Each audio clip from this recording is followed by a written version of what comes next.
All right, welcome everyone. Welcome, welcome. We are a few minutes behind, but that's completely okay. But we're going to go ahead and get started. It is currently 5:42, and we are calling this meeting to order.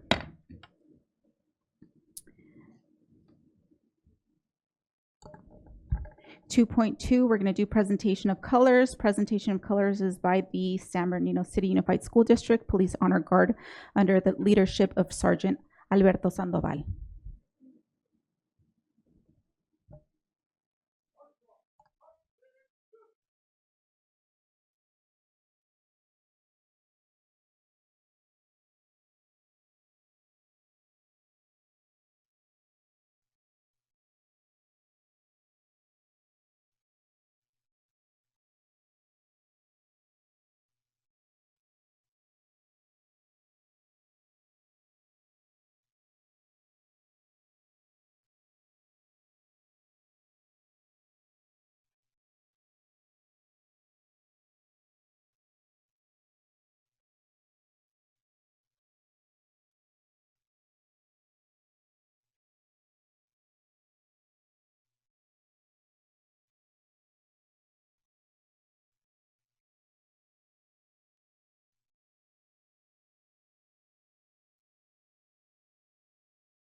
All right.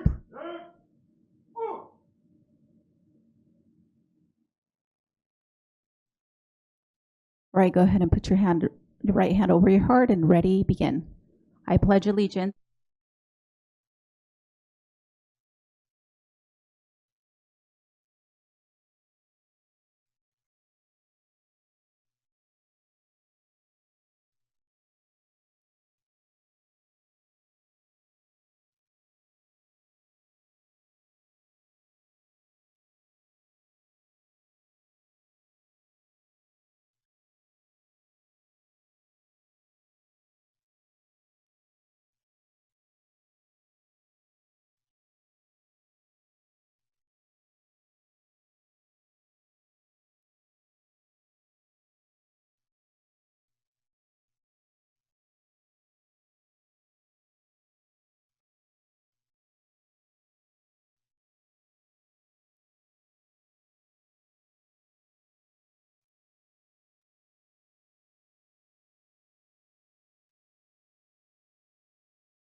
All right, let's go ahead and give them a round of applause, please. Awesome job. 2.4, approval of the agenda. So moved. Second. Thank you. Moved by Ms. Rosales Medina, second by Dr. Wyatt. Do we have any changes? All right, let's vote, please.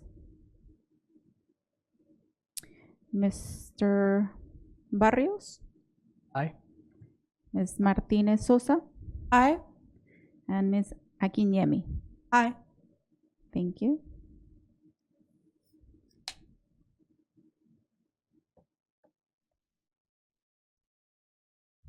Mrs. Alexander?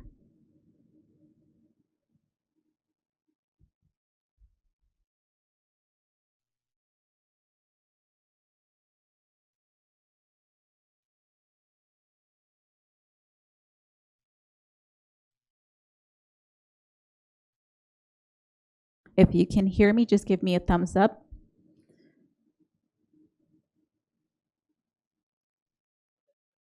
Thank you.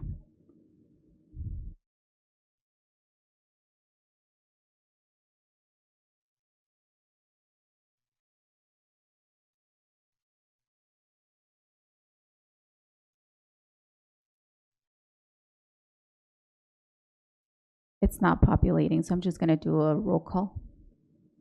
That's okay. Okay, we'll start with Mr. Santos. Aye. Dr. Wyatt. Aye. Ms. Aviles Grande. Aye. Myself, aye. Ms. Medina. Aye. And Ms. Alexander was aye. Motion carries. 3.0, special presentations and recognitions. I'm going to go ahead and turn it over at this time to Ms. Mary Roan Goodwin for 3.1 and 3.2. Thank you, President Ceballos. My name is Mary Roan Goodwin. I'm the Director of Communications and Community Relations. We have a couple of meaningful recognitions this evening. We're going to begin by celebrating culture, heritage, and community.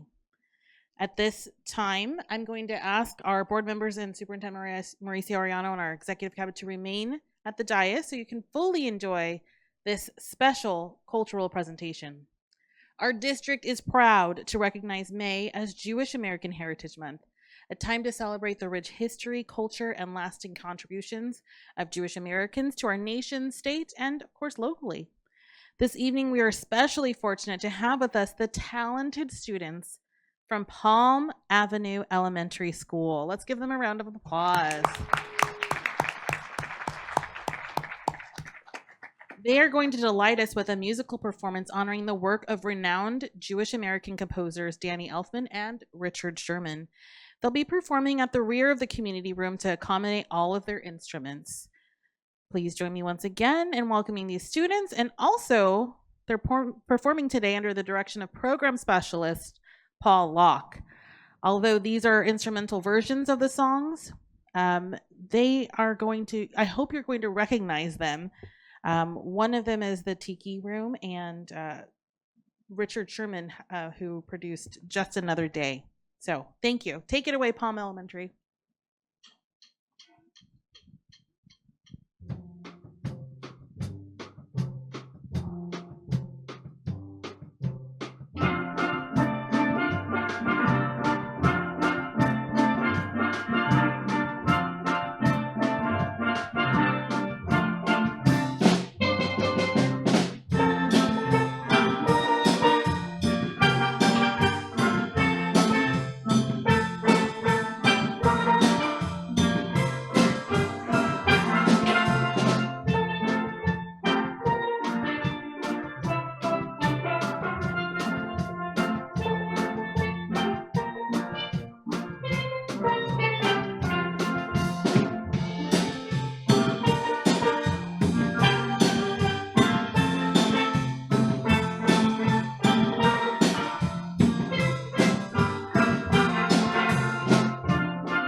right. Palm Avenue. If I can have all the musicians, and of course, Mr. Locke, if you'll join us right here in the front of the dais, make your way towards the front. And if we can have our board, we'd love to take a photo op with you all. Executive cabinet members, if you don't mind beginning to line up over here as well for our next presentation.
All right. Thank you so much.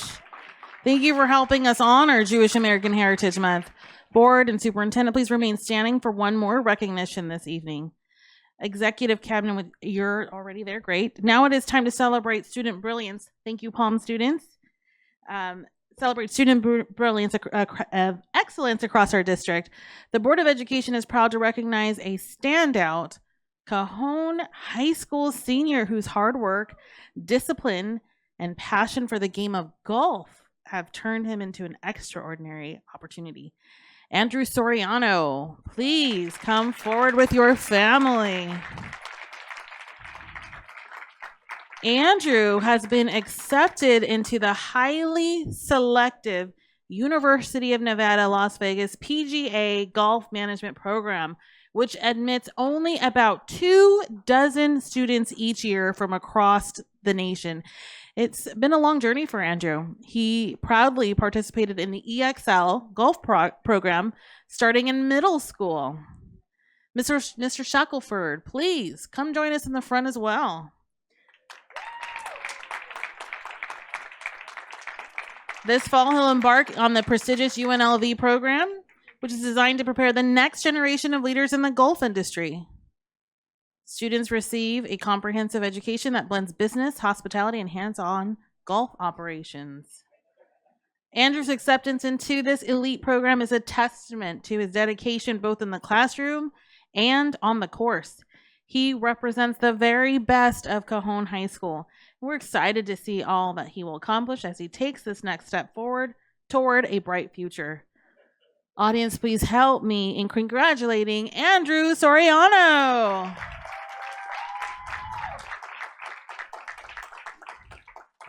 Also joining him is Larry Shackelford of Golf 61. They're in the house tonight.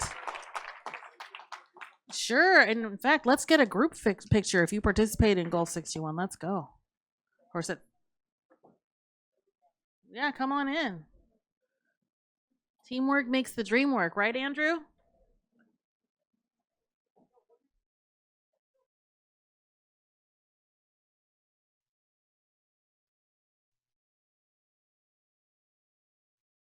Gotta be on the other sides of this X here, okay? Otherwise we can't see you.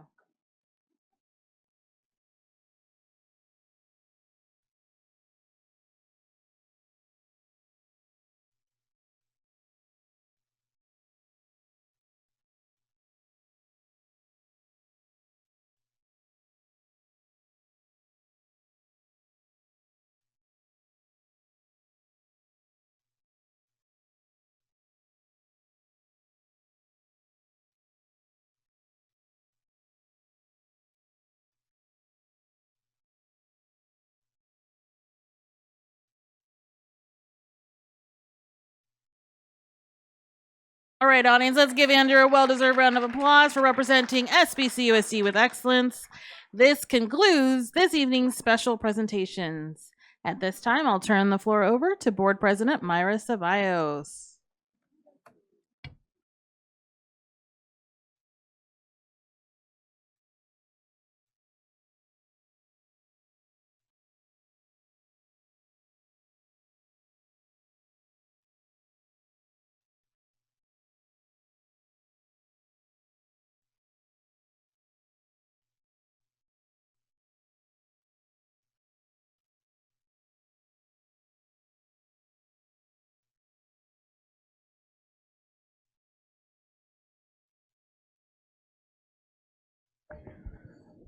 Madam President, Yes. I'd like to just say thank you to Golf 61. They've been with the district for about 8 years. It's an after-school program, and for parents who are interested in their students learning to golf, it's a great way to do it. It doesn't cost you anything. Mr. Shackelford takes you to the golf course at some point, but he teaches you the basics at your school site. So I just want to commend the program. The district has been funding it as an after-school program for many, many years now. And I just want to say congratulations to the student and to Golf 61 and all its volunteers. They have tons of people that go out and volunteer to help the students. Thank you. Absolutely. Thank you for that. All right, thank you, Mrs. Goodwin. We will move on to 3.3. 3.3 is resolution recognition of Asian American, Native Hawaiian, and Pacific Islander Heritage Month. And if I can have Mr. Barrios, if he can go ahead and read that for us.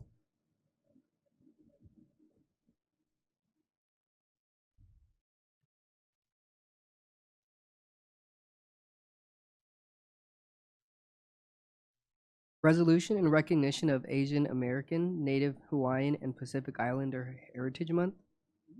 Whereas in 1973, President Jimmy Carter established Asian Pacific American Heritage Week, celebrated during the first 10 days of May, and in 1992, Congress expanded it to the full month of May. And whereas this month was chosen to honor the first Japanese immigrants' arrival on May 7th, 1843, and to mark the hard work and sacrifices made by the Chinese immigrants to the completion of the Transactional Railroad on May 10th, 1869. And whereas now designated as Asian American, Native Hawaiian, and Pacific Islander Heritage Month, May celebrates the diverse contributions of Asian Americans, Native Hawaiians, and Pacific Islanders to the government, industry, commerce, agricultural, science, literature, and the arts. Therefore, be it resolved, the Board of Education of the San Bernardino City Unified School District designates May 2026 as Asian American, Native Hawaiian, and Pacific Islander Heritage Month, joining with all Americans in celebrating the rich and diverse cultures of these varied groups. So moved. Second.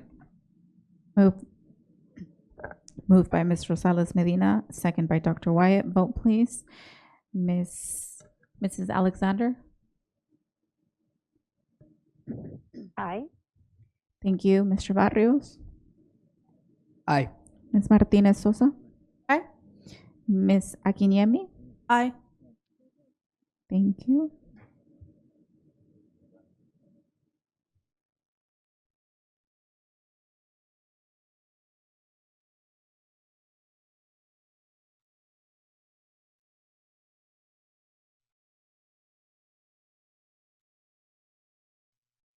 I'll just do a verbal call. Mr. Santos? Dr. Wyatt? Mrs. Thank you. Myself, I. Mr. Tillman? Aye. Ms. Rosales Medina? Aye. Thank you.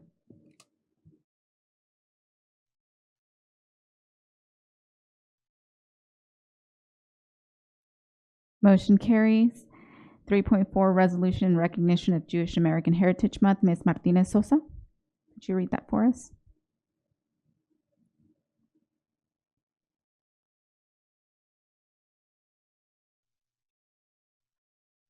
Resolution in recognition of Jewish American Heritage Month. Whereas the San Bernardino City Unified School District is home to Jewish American students, families, and staff who contribute to the district's mission of fostering a learning environment that values diversity, equity, and inclusion.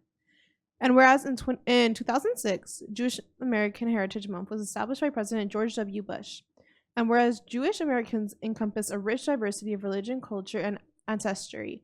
And whereas Jewish Americans have contributed to all aspects of American history and culture, including the contributions of physicist Albert Einstein, Supreme Court Justice Ruth Bader Ginsburg, and comic book legend Stan Lee, and many more. Therefore, it be resolved, the Board of Education of San Marino City Unified School District designates May 2026 as Jewish American Heritage Month and joins with all Americans in celebrating their rich culture and ancestry. Moved. Second. Moved by Mr. Tillman, second by Mrs. Rosales Medina. Vote, please. Ms. Alexander, Mrs. Alexander, Aye. Mr. Barrios, Aye. Ms. Martinez Sosa, Aye. Ms. Akinyemi. Aye. Thank you. Okay, Mr. Santos. Aye. Dr. Wyatt, Ms. Aviles Grande. I myself, aye. Mr. Tillman. Ms. Rosales Medina. Thank you. Motion carries. 3.5, resolution in recognition of Labor History Month. And can I have Ms. Akinyemi read that for us? Resolution in recognition of the Labor History Month. Whereas May is Labor History Month, as first proclaimed by President Bill Clinton in 1995 and signed into the law by California Governor Jerry Brown in 2012. And whereas labor history reveals the vital role of labor unions in the establishment of 8-hour workday and the 40-hour workweek, unemployment insurance, worker compensation, old age pension, protection for the sick, equal employment opportunities, and prohibition of child labor, as well as legislation banning discrimination in employment. And whereas labor history shows that American workers were in the forefront of the effort to make free education available to all children regardless of geographical or social and economic status. And whereas the San Bernardino City Unified School District, through its career pathways and other effort, is strengthening the labor force and economic vitality of the cities of San Bernardino Heights, San Bernardino, and Island by ensuring that students graduate prepared to succeed in colleges and careers.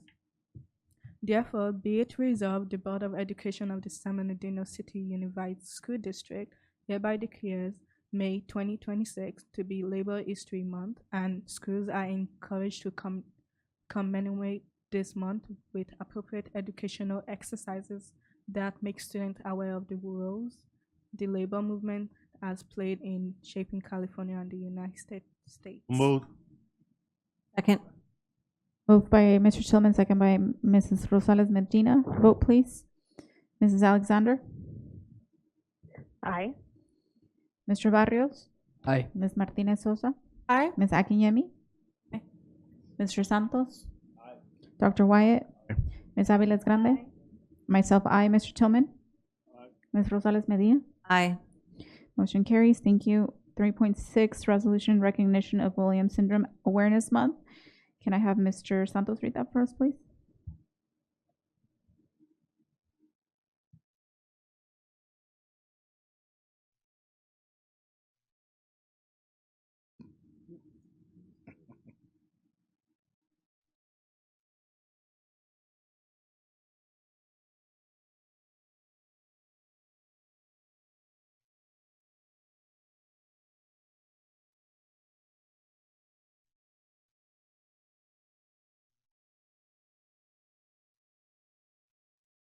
Whereas May is Williams Syndrome Awareness Month, a time dedicated to raising awareness about rare genetic condition that affects the estimated 30,000 people in the United States with lifelong medical and developmental challenges. And whereas every person diagnosed with Williams syndrome is unique, but these individuals often have highly social personalities, striking verbal skills, and an affinity for music. And whereas North Park Elementary student Jonathan Martinez, who tragically died on April 10th, 2017, in a senseless act of violence, was born with Williams syndrome. And whereas the Williams Syndrome Association has been working since 1982 to increase international awareness and being valuable resource to families touched by the condition. Therefore, be it resolved that the Board of Education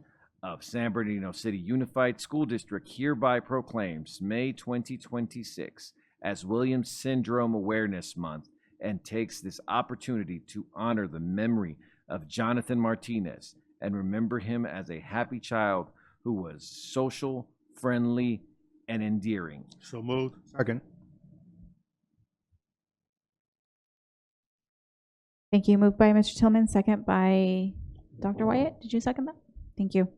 Mrs. Alexander? Aye. Mr. Barrios? Ms. Martinez Sosa? Aye. Ms. Akinyemi? Aye. Mr. Santos? Dr. Wyatt? Mrs. Aviles Grande? Yes. Myself, aye. Mr. Tillman? Ms. Rosales Medina? Aye. Thank you. Motion carries. Up next, we have 3.7, and I'm going to go ahead and ask Ms. Rosales Medina if she can read that for us, please. Yes, thank you. Resolution in recognition of California Student Mental Health Week. Whereas May is Mental Health Awareness Month and May 13th through May 19th, 2026 is California Student Mental Health Week. And whereas the early identification, intervention, and treatment of mental health and behavioral issues are important for a healthy student body and school community, and research have found the rate of mental health disorders in children and youth has steadily increased over the past 2 decades. And whereas students' mental health often unnoticed, and research have shown that adverse childhood experiences have lasting harmful impacts if not addressed, and schools that have an opportunity to address the student health early and effectively. Therefore, be it resolved that the Board of Education of San Bernardino City Unified School District hereby proclaims the week of May 13th through May 19th, 2026 as California's Student Mental Health Week and acknowledges the importance of student mental health and recognizes year-round attention is paramount to the health and success of students. Moved. Second. Thank you. Moved by Mr. Tillman, second by Dr. Wyatt. Vote, please. Mr. Santos? Aye. Dr. Wyatt? Aye. Mrs. Aviles Grande? Aye. Myself, aye. Mr. Tillman? Aye. Ms. Rosales Medina? Aye. Mrs. Alexander? Aye. Mr. Barrios? Aye. Ms. Martinez Sosa? Aye. Ms. Akinyemi?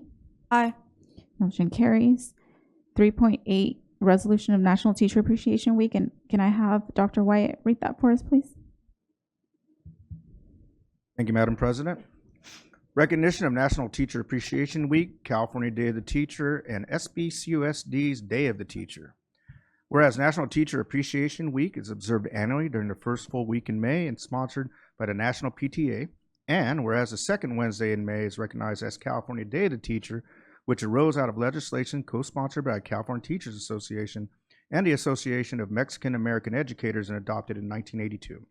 And whereas teachers have been responsible for educating millions of students since the state's founding and have led efforts to promote advanced educational opportunities for all, and whereas a strong, effective system of free public education for all children, its youth, and essential to our democratic republic system of government, and whereas May 9th, 2025, I guess in this case 2026, maybe, I don't know if that's a typo, is a day of San Bernardino City Unified School District honors its teachers who are second to none in their chosen profession. Therefore, be it resolved, the Board of Education of San Bernardino City Unified School District proclaims the week of May 4th through May 8th, 2026 as National Teacher Appreciation Week, May 5th, 2026 as National Teacher Appreciation Day, and May 13th, 2026 as California Day of the Teacher, and urges all citizens to pay tribute to public school teachers. Be it further resolved, the Board of Education proclaims May 15th, 2026 as San Bernardino City Unified School District Day of the Teacher and expresses its gratitude for the service, dedication, and professional excellence of San Bernardino City Unified School District teaching staff. So move. Second. Moved by Dr. Wyatt, second by Mr. Tillman. A vote, please. Mr. Santos? Dr. Wyatt? Aye. Ms. Aviles Grande? Myself, aye. Mr. Tillman? Aye. Ms. Rosales Medina? Aye. Mrs. Alexander? Aye. Mr. Barrios? Aye. Ms. Martinez Sosa? Aye. Ms. Akinyemi? Aye. Thank you. Motion carries. 3.9, resolution in recognition of classified school employee week. Can I have Mr. Tillman read that for us, please? Madam President, resolution in recognition of Classified Employee Week. Whereas in 1986, California Senate Bill 1552 established the third week of each May as Classified School Employee Week to recognize the vital contributions of classified employees. And whereas the classified employees of the San Bernardino City Unified School District provide support services that are essential to excellent teaching, sound administration, and high student achievement. And whereas classified employees support and enhance the educational process by performing vital services, including office and IT support, instructional support, interpretation services, food services, building and grounds maintenance, and many other functions. And whereas classified employees are committed to making sure the district shines by responding effectively to the needs of students, teachers, administrators, other staff, and the greater community. Therefore, be it resolved, the Board of Education of the San Bernardino City Unified School District does hereby honor the contributions of classified school employees and proclaims May 17th through May 23rd, 2026 as Classified Employees Week and extends its sincere appreciation to all classified staff. So moved. Second. Thank you. Moved by Mr. Tillman, second by Ms. Rosales Medina. Vote, please. Mr. Santos? Dr. Wyatt? Aye. Mrs. Aviles Grande? Myself, aye. Mr. Tillman? Aye. Ms. Rosales Medina? Mrs. Alexander? Aye. Mr. Barrios? Ms. Martinez Sosa? Aye. Ms. Akinyemi? Aye. Thank you. Motion carries.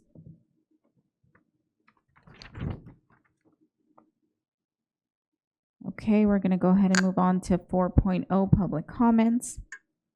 4.1 receive public comments. This is the only time the public will have an opportunity to address the board on items not on the agenda and within its subject matter jurisdiction, such as district policies, procedures, programs, services, or fiscal matters. The board must operate under the Brown Act opening meeting regulations, which prevents boards from commenting on items not on the agenda to ensure transparency and public participation in government decision-making. The reason is simple. The board wants to make sure that anyone who has an opinion on an item knows via our posted agenda when we will be discussing it as a board. During public comments, the board can ask clarifying questions, but cannot discuss, answer questions, or ask questions on a topic that is not agendized. We're certainly happy that you're here to let us know your concerns. Please know that we're listening and your input is valued. If a follow-up is required on your comment, a staff member will reach out to you. Please make sure your email or phone number is provided on your comment form so they may contact you. Public comments are limited to 5 minutes per person. 6 or more people who wish to speak on one topic will be provided no more than 30 minutes total. Speakers are cautioned that under California law, no person is immune from liability for making intentionally false or defamatory comments regarding any person simply because these comments are made at a public meeting. And first up, we have SBTA President Barbara Paschek-Cox. Welcome.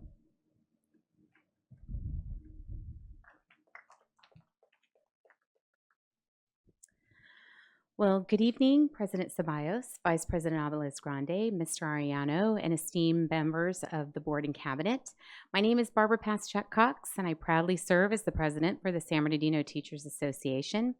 And I stand before you tonight, not just as an individual, but as the voice of more than 3,000 educators who show up each and every day with an unwavering commitment to shaping our students' futures. This month, we have the opportunity to pause and recognize 2 groups whose impact on our school communities cannot be overstated: our teachers and our school nurses. Teacher Appreciation Week is a time to honor the individuals who do far more than deliver content. They build relationships, create safe spaces, and meet students where they are academically, emotionally, and socially. They stay late, they arrive early, and they carry the responsibility of ensuring that every child feels seen, valued, and capable. Their work is not measured in minutes, but in moments that shape lives and open doors for our students' futures. As William Arthur Ward once said, the mediocre teacher tells, the good teacher explains, the superior teacher demonstrates, the great teacher inspires. That inspiration is what we see in our classrooms every single day. At the same time, we recognize our incredible school nurses, often the quiet backbone of our campuses. We rely on them so much as they bring both clinical expertise and deep compassion to their role. In many ways, they are a bridge between health and learning, ensuring that students are physically and emotionally ready to succeed in the classroom. And as Maya Angelou so powerfully reminded us, people will forget what you said, people will forget what you did, but they will never forget how you made them feel. Our nurses embody that truth in every interaction, every day. Both teachers and nurses exemplify what it means to serve with heart. They adapt, problem solve, and give of themselves daily, often without recognition, but never without impact. As we celebrate them, I encourage us not only to offer appreciation in words, but to continue to show support to them in action through the decisions we make, the resources we provide, and the respect we show for the vital roles they play in our schools. Thank you so much and have a good evening. Thank you. Up next, we have Pierce Edmond.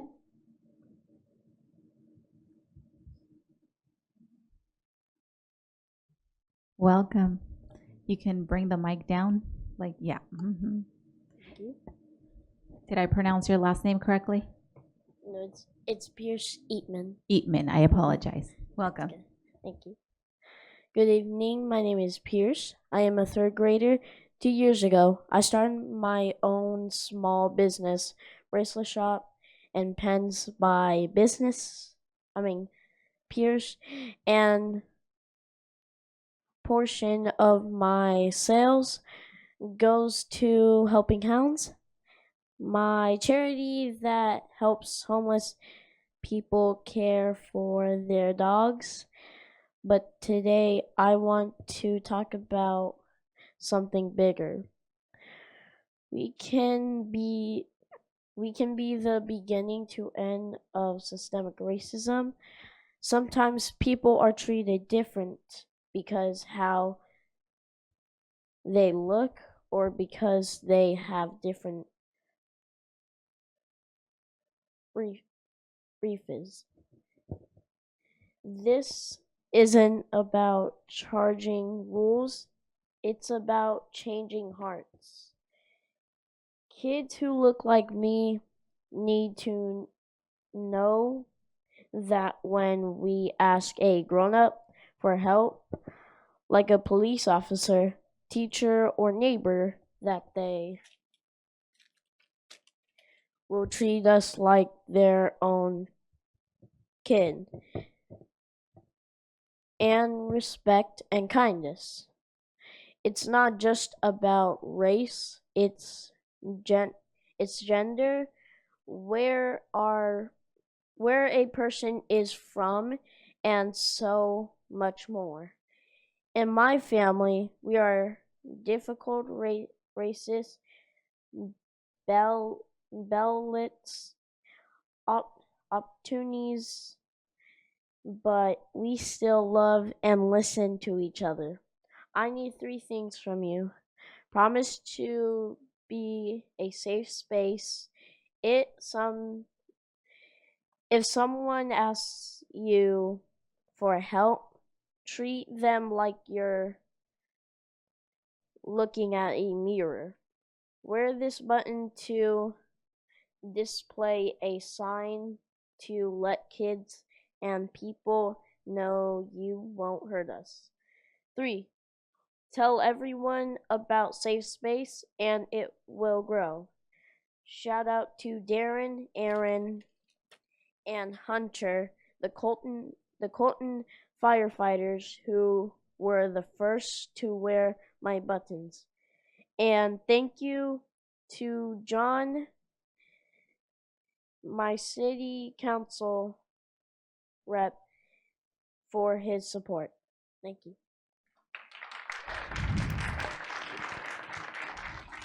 Wow, thank you. Ms. Rosales Medina? Really proud of you coming forward and speaking.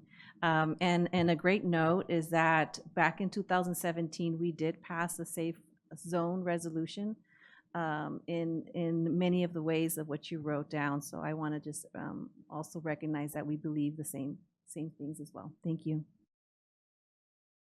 Thank you. And I heard about some buttons, so I don't know if there's somewhere that we can purchase, and then also if you can come back up to the mic and let us know what school you're from, that would be great.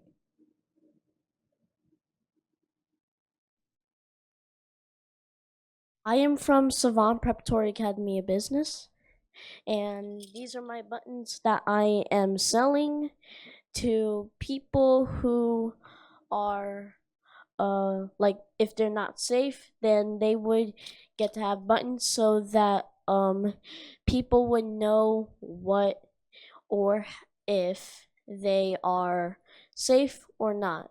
Awesome. And do you have a place that we can go and purchase them? Yes. Is that a website or is that a?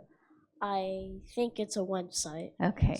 Okay, we'll have Karen or somebody get that information, and when we get a pause, if you're still around, maybe we'll come by and grab one. All right. Okay, thank you. Mm-hmm. All right. Up next, we have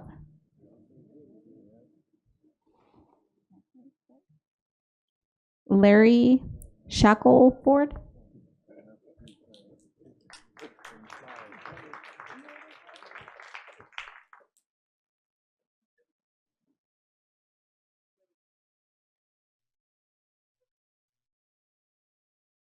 Stand behind me. Hello there again. Board President Ceballos and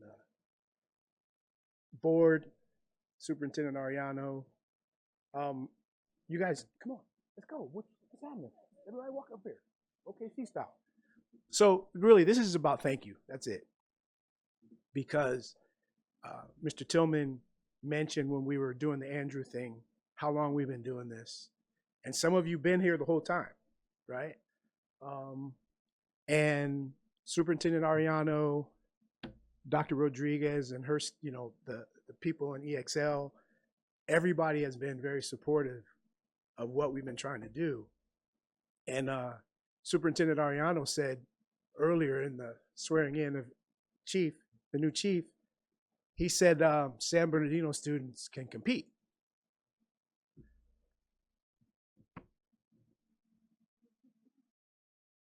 Only 30 people got into the program. And Andrew's one of them. And he's from San Bernardino. That's pretty cool. And so this is just thanks. Because you guys have been supporting the program since the beginning. And Dennis Warman said that what we're trying to do, we want to give the students in San Bernardino the same opportunity as other places. And he specifically said Beverly Hills. I don't know if any kids from Beverly Hills are in the program, but Andrew is. And Dennis said, hey man, what you guys are trying to do, you're trying to move a mountain. The mountain just budged. Thanks.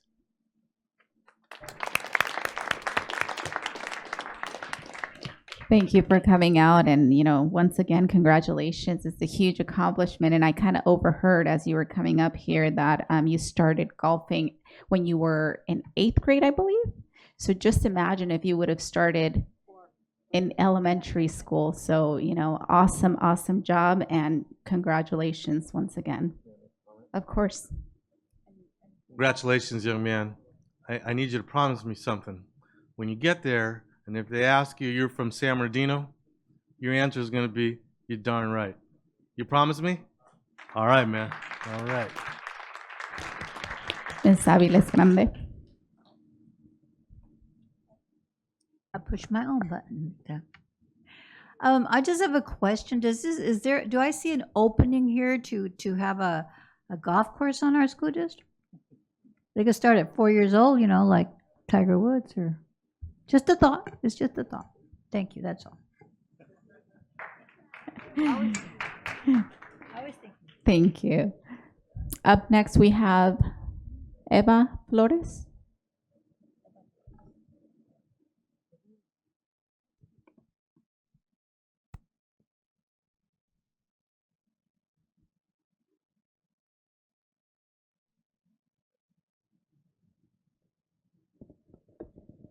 Hola, buenas tardes. Hola, mi nombre es Eva Flores, soy mamá de Edgar Trujillo. Él asiste en Marshall School desde el 2021 hasta presente día. Hello, good evening. Hello, my name is Eva Flores. I'm the mother of Edgar Trujillo. He attends Marshall's Elementary School since 2021 until the present day. Vengo aquí por segunda vez a hacer una queja de lo que pasa y sigue pasando en Marshall School. Edgar Trujillo está desde segundo grado. Mi hijo es autista y tiene ADHD. Desde que mi hijo estaba en tercer grado, la señora Missy, que es una Roque en Marshall School, me está acosando a mi hijo. I am here for a second time to make a complaint about what's happening at Marshall School. Edgar Trujillo, who's been there since second grade. My son is autistic and he has ADHD. Since my son was in third grade, Mrs. C, which is a recade at Marshall School, she has been harassing my son. La primera cosa que ella le hacía y le sigue haciendo, le gritaba por lo más mínimo que fuera, por cualquier cosa que mi hijo hiciera. Por ejemplo, si se le caía una galleta y por un accidente la pisaba en la forma que se comía su comida, ella no le parecía, le gritaba. Yo vine aquí al distrito, hice la queja pero nunca me escucharon, me ignoraron y me siguen ignorando porque no hacen ni han hecho nada. Ella sigue allí como si nada, haciendo lo que quiere, se burla de mi hijo, diciendo que si yo iba a venir otra vez a quejarme. The first thing that she did, that she will do to my son, and keeps doing, is to yell at him for the bare minimum, for anything or that my son would do. For example, if he would drop a cookie, and by accident he will step on it, the way he would eat, the way he will eat his food, she didn't like it. She will yell at him, and I came here to the district to complain, but I was never heard. I was ignored, and I keep being ignored because nothing has been done. She's still there as nothing happened, doing whatever she wants. She even mocked of my son by saying if I will come to complain again. Segunda cosa que hizo es tratarle de quitar el gorro de su suéter o su suéter con sus manos, estirándole el cabello. Así hice cada uno de los reportes a la directora, que es Divari, también con lo que es la asistente de ella, que es Miss Miller, pero ella nunca hicieron nada, ni han hecho nada, me han ignorado. The second thing that she did is she tried to take his hoodie off his sweater, of his head, pulling his hair. I made each one of the reports with the principal, which is Ms. Devari, I'm also with the assistant principal, which her name is Mindy Miller, but they never did anything about it. They have done nothing, and they have ignored me.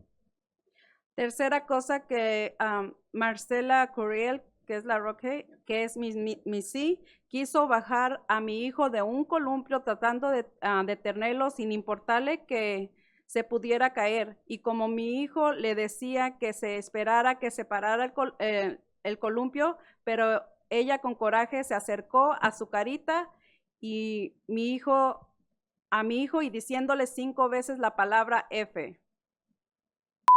Sorry for that word. The third thing, the recade Marcela Curiel, who is Mrs. C, she wanted to get my son down off the swing, trying to stop him, not considering that he could fall.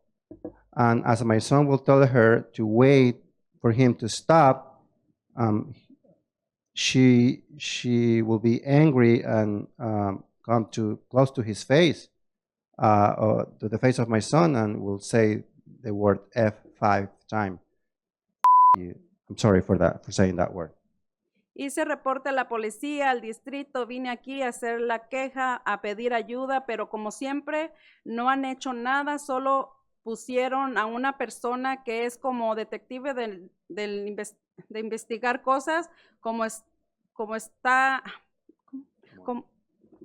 detective de investigar cosas, que es como detectives de investigar cosas como estas, pero resultó que no había suficiente evidencias.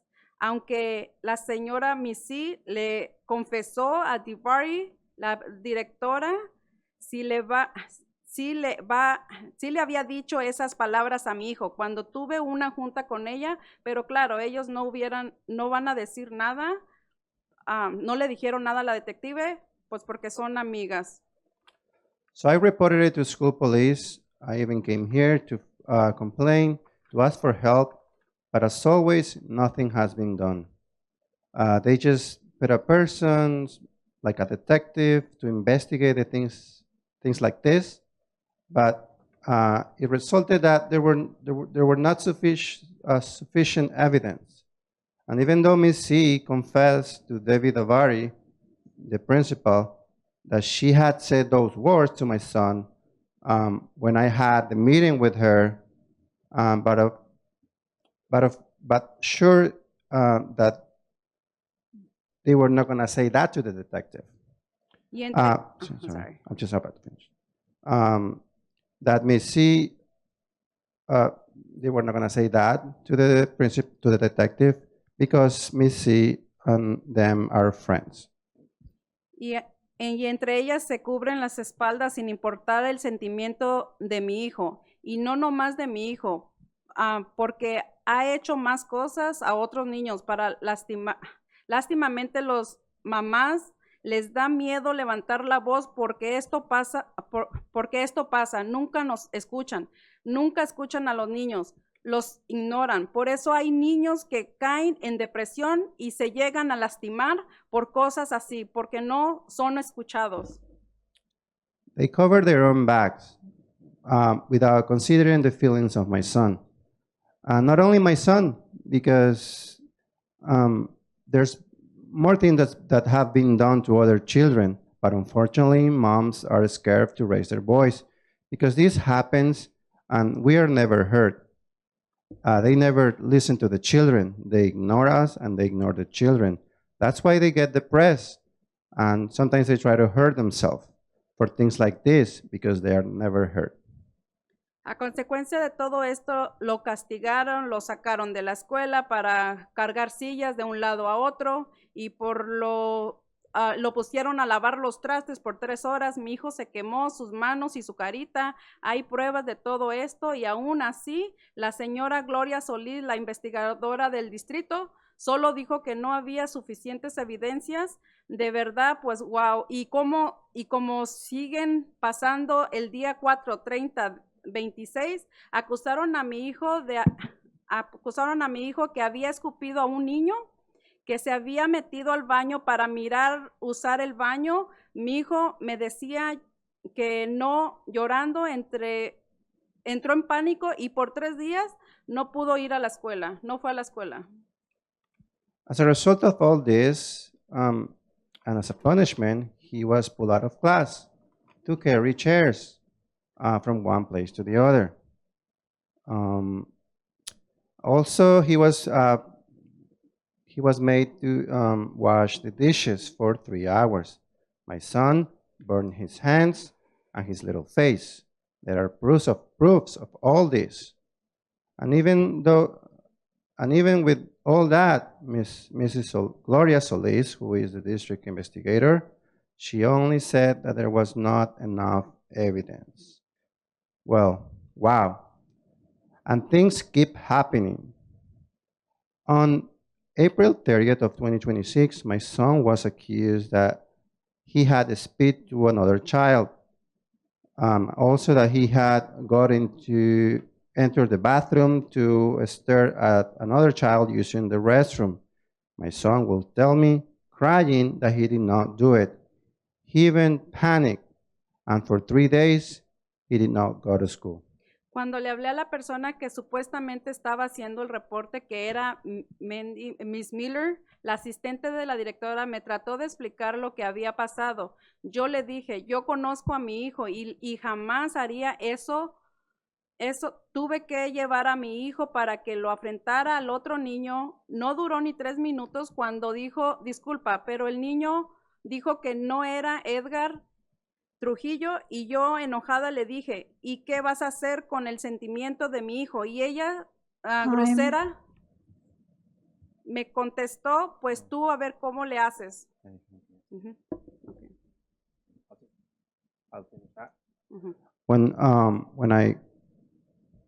When I talked to the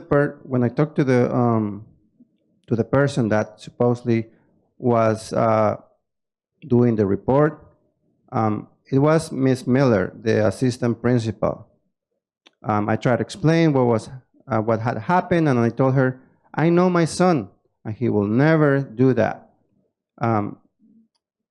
I tried to take my son to face the other child, and it didn't last even 3 minutes when she said, I apologize, but the child said that it wasn't Edgar Trujillo. And I was mad, and I told her, and what are you going to do with my son's feelings? She rudely answered to me, well, let's see what are you going to do about that. That's why I'm here again. ¿Te queda mucho para terminar? No, es poquito. Ok, termine. Tal vez no me van a ayudar como siempre, pero sí quiero decirles que vayan a revisar esa escuela, Marshall School, porque siento que muchas personas que están ahí no están haciendo su trabajo, y lo digo por lo que está pasando con mi hijo. Todos se cubren las espaldas sin importarles cómo tratan a los niños. Mi niño tiene el IEP, pero las personas no le hacen ni lo ayudan a los niños como deberían, a los niños especiales. Maybe you're not going to help me, as always, but I want to tell you that please go and visit the school and supervise it, Marshall School, because I feel like a lot of people that are there, they're not doing their job. And I say this because of the things that are happening with my son. They covered each other's backs without caring if they hurt the children. My son has an IEP, but the people are not doing their job or helping the children as they should, especially special children. Thank you. I just have one question for her. Okay. I don't want you to say your phone number. It's on here. I just want to verify the last 2 of your phone number. Is it 25 or 35? 25. Okay, thank you. Thank you. Thank you.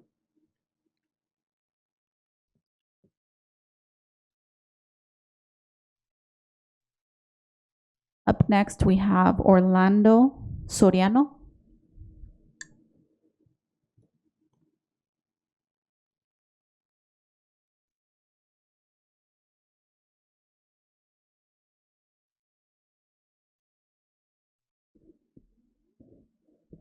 Good evening. I just want to thank the board for supporting 61.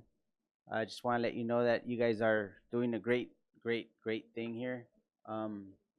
It's given my son Andrew like motivation to like get good grades. That was his motivation to just go to school, wake up, and like come ahead in life, right?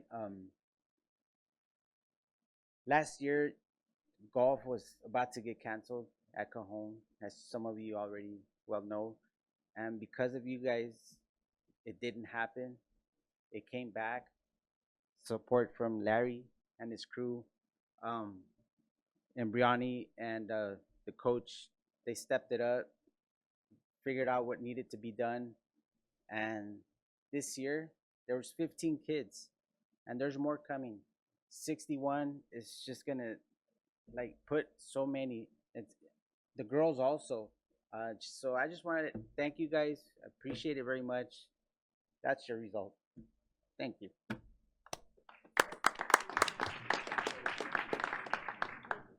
Thank you. Thank you. That's good to hear. And I believe that is all for closed session. We didn't get any additional? Yeah. All right. So we're going to go ahead and move on to 5.0 public hearing. 5.1 renaming of District Facility Middle School 318. In accordance with Board Policy 7310, the board shall hold a public hearing to gather community input on the renaming of Middle School 318. This hearing is now open.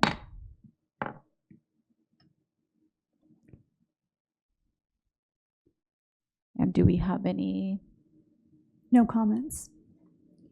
All right, so I will now close the hearing. And I will go ahead and move on to 6.0 closed session, 6.1 closed session public comments. And we do have one, correct? And once again, this is the time members of the public are provided an opportunity to directly address the board about an item described under the closed session agenda item. Public comments are limited to 5 minutes per person. And I will go ahead and call up Candace Adamson.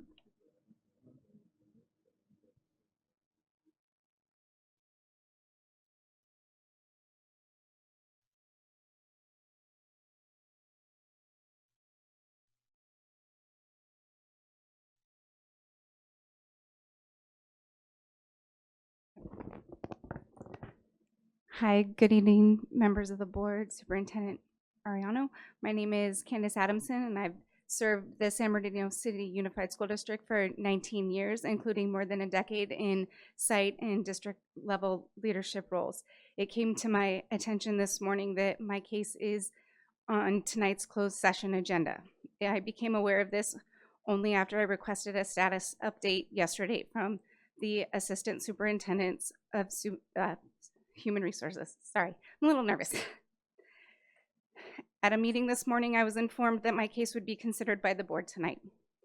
I was not provided with written notice of this action as outlined in Board Policy 4313.2, nor was I given the opportunity to request a meeting with the board to present my perspective prior to your consideration.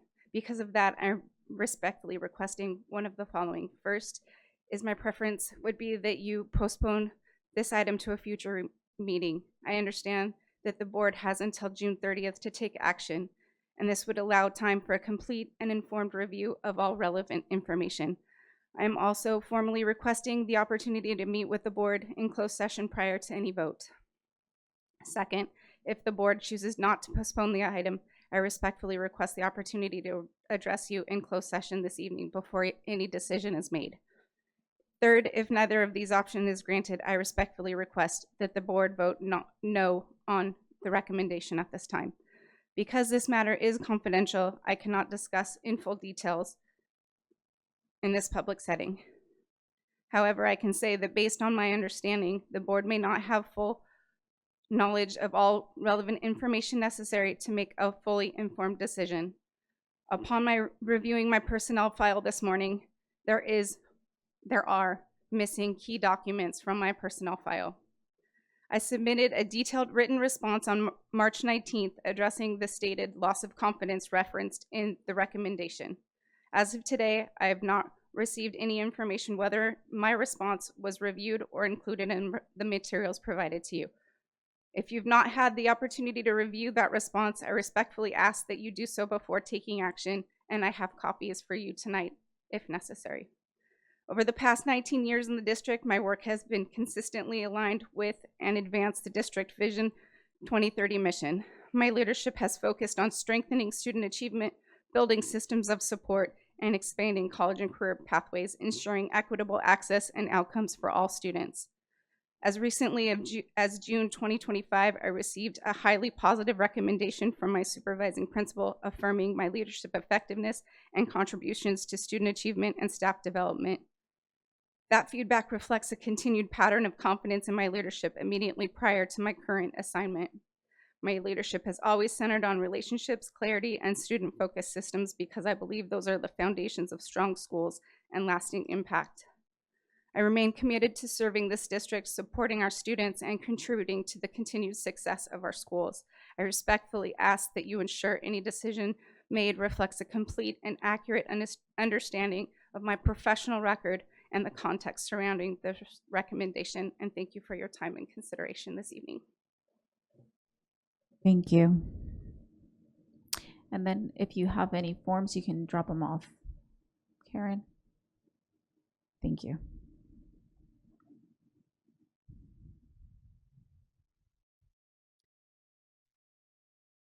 All right.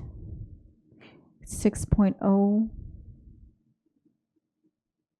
That was a closed session. So at this time, we will adjourn to closed session. Thank you.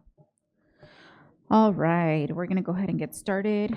We're going to go ahead and move on to 7.0 action report from closed session, 7.1 expulsion of students. Can I have a motion? Move. Second. Moved by Mr. Tillman, second by Ms. Rosales Medina. Vote, please.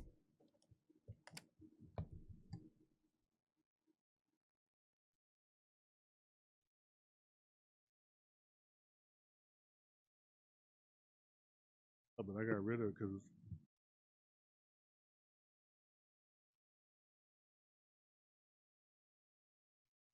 Mrs. Alexander? Aye. Thank you.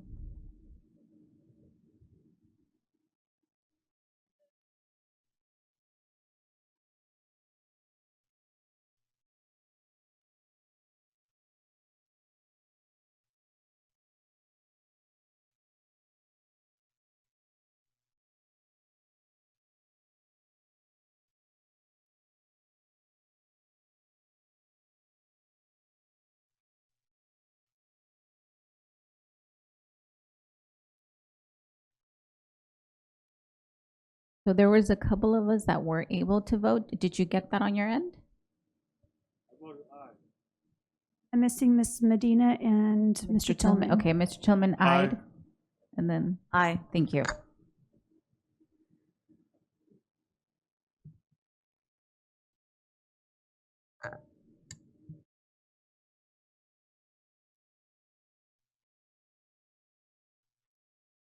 Okay, motion carries.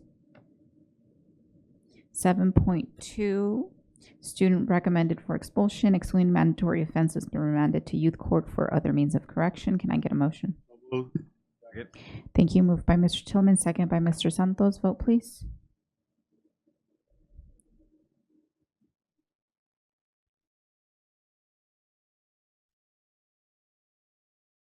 Mrs. Alexander? Mrs. Alexander? Aye. Mm-mm. No, oh, there.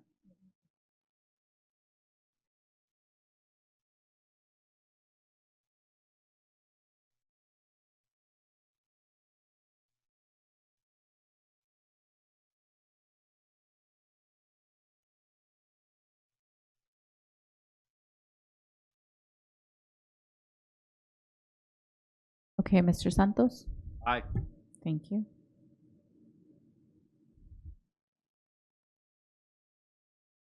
Ms. Medina, and Mr. Tillman. Aye. Aye.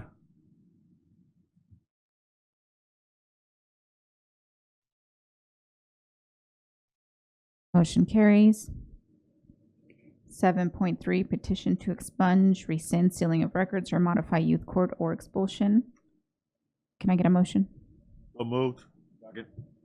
Moved by Mr. Tillman, second by Mr. Santos. Vote, please. Mrs. Alexander? Aye. Thank you.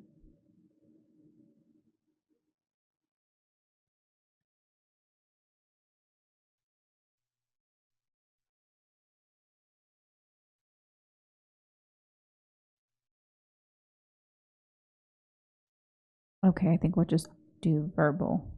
Oh, there it goes. Aye. Abigail, aye.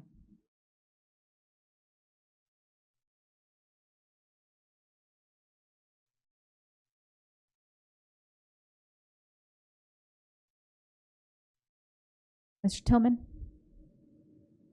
Aye. Ms. Aviles Grande? Dr. Wyatt? Mr. Santos? Motion carries.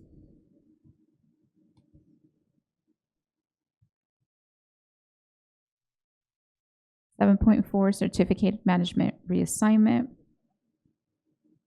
Do I have a motion? Moved. Second. Moved by Ms. Rosales Medina, second by Mr. Tillman. Vote, please, Mrs. Alexander. Aye. Thank you.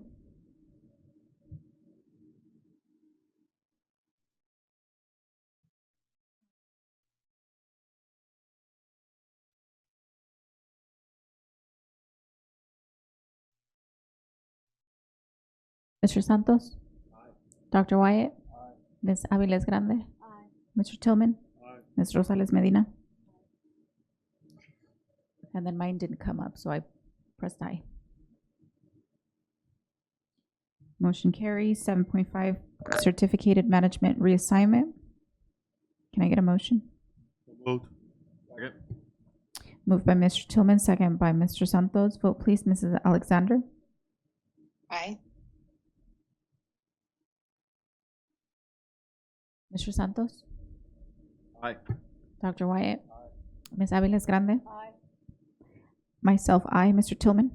Aye. Ms. Rosales Medina? Aye. Motion carries.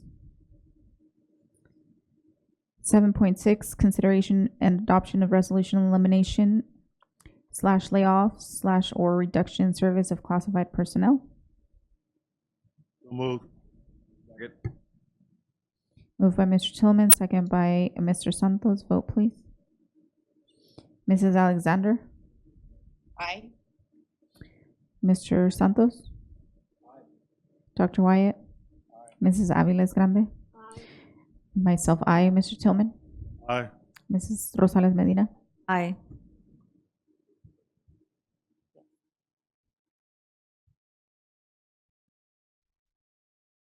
Motion carries.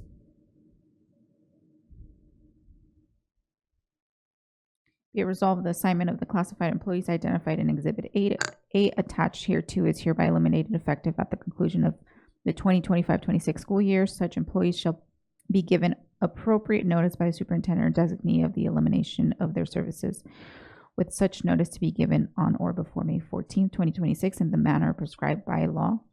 Be it resolved, the classified employees listed in Exhibit A attached hereto who are identified as having their assignment reduced in hours shall have their assignment reduced effective the conclusion of the 25-26 school year, or for affected bargaining unit members, the completion of the negotiations between the district and the California School Employees Association and its San Bernardino Chapter 183, whichever occurs later, with such notice to be given on or before May 14, 2026 in the manner prescribed by law. 7.7, peer assistance and review report part of participation. Can I get a motion? Moved. Thank you. Moved by Mr. Tillman, second by Dr. Wyatt. Vote, please. Mrs. Alexander? Aye. Thank you.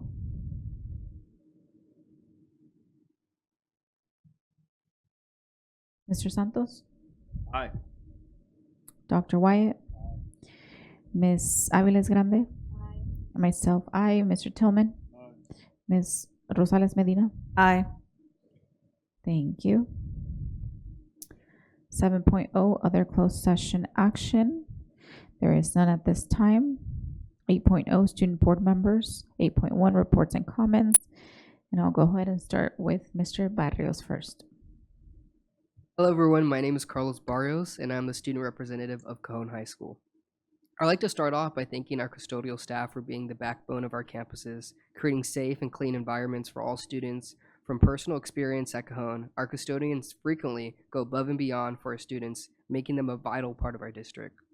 As far as updates for Cajon, the past month has been filled with celebrations as the school year comes to a close. Last week, our film pathway was officially recognized as a gold level pathway through our Link Learning, adding to the growing list of gold certified pathways in the school district.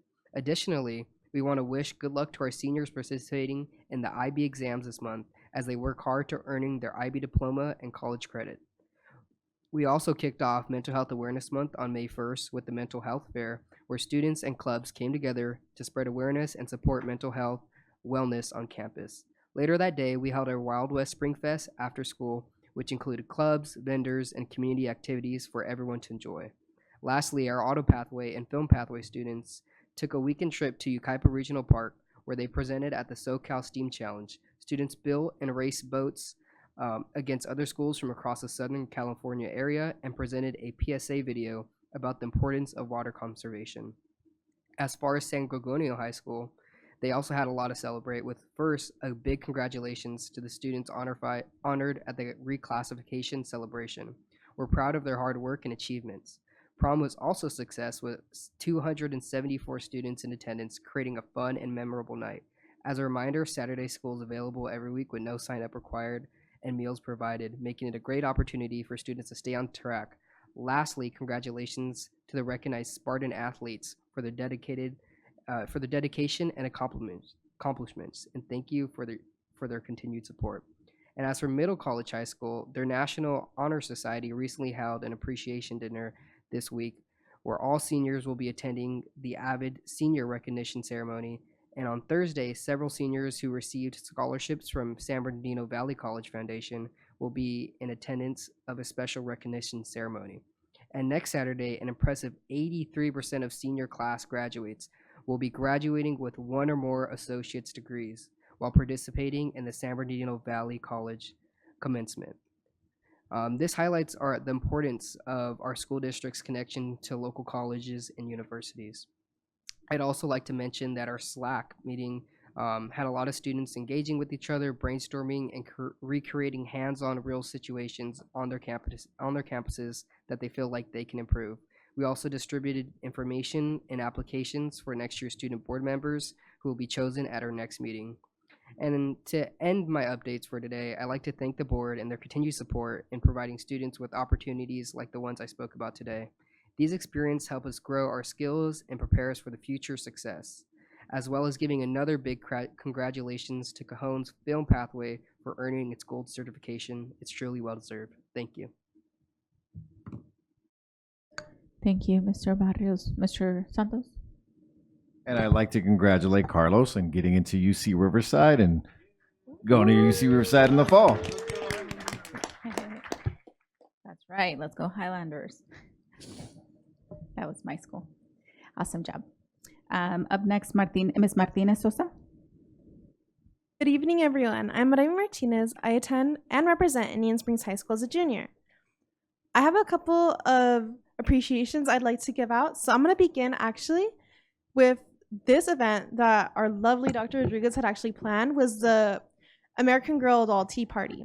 This is where like a lot of little girls from our district were able to, and I think a couple little boys as well, were given the privilege to get American Girl dolls. And if you guys know those dolls, they're pretty pricey. So this just gave the students in our district that don't have that privilege to kind of have it and, you know, build those memories. We had so many like amazing stations that the parents could also work with, and it just like built an amazing connection with our library as well, connecting like the youth to like literature. And another thing is that as it's Teachers Appreciation Week, I wanted to take a moment to thank our teachers that have acted as mentors and helped shape the minds of our future generations. Without them, we wouldn't be able to have such a strong and intelligent community. One thing I admire throughout our campuses is the diligence of our wonderful Advanced Placement Program, or as we know it, AP, as well as that teachers and students involved in the IB courses. Students go above and beyond to challenge themselves with college-level coursework, earning college credits if they pass with 3 or better on the standardized exam. Teachers are taking the liberty of hosting AP boot camps during spring break to ensure their students are well prepared when the exams come into play in May, which paves the road for success for our young scholars. To begin, at Indian Springs High School, we have completed state testing for our juniors, which has awarded them with an upcoming beach trip. Our seniors have also recently had their beach trip. Seniors are also preparing for prom this weekend. They have been making posters and decorations and have even had tables, which help them to prepare for the beautiful memories they will cherish. We have also begun holding powder puff tryouts at the end of the year, as well as cheer tryouts for the upcoming year, showing our students a competitive environment. There has also been a field trip for the medical pathway students, in which we took a trip to the California University of Science and Medicine, showing students how they can make a significant impact with their careers. We have also hosted, at Indian Springs, we have hosted the Brilliant Showcase in our theater, as well as the Anderson Olympics, honoring the students in special education and giving them vast opportunities. Meanwhile, at Royal Valley High School, they have officially started their ASB Executive Cabinet elections for the upcoming school year, giving students the opportunity to step up, demonstrate their leadership, to show their commitment to making the next year successful. It's exciting to see so many students willing to represent their peers and bring new ideas to campuses. As we continue building towards the end of the year, they're also looking forward to prom on May 9th, which has always been a memorable event for our students.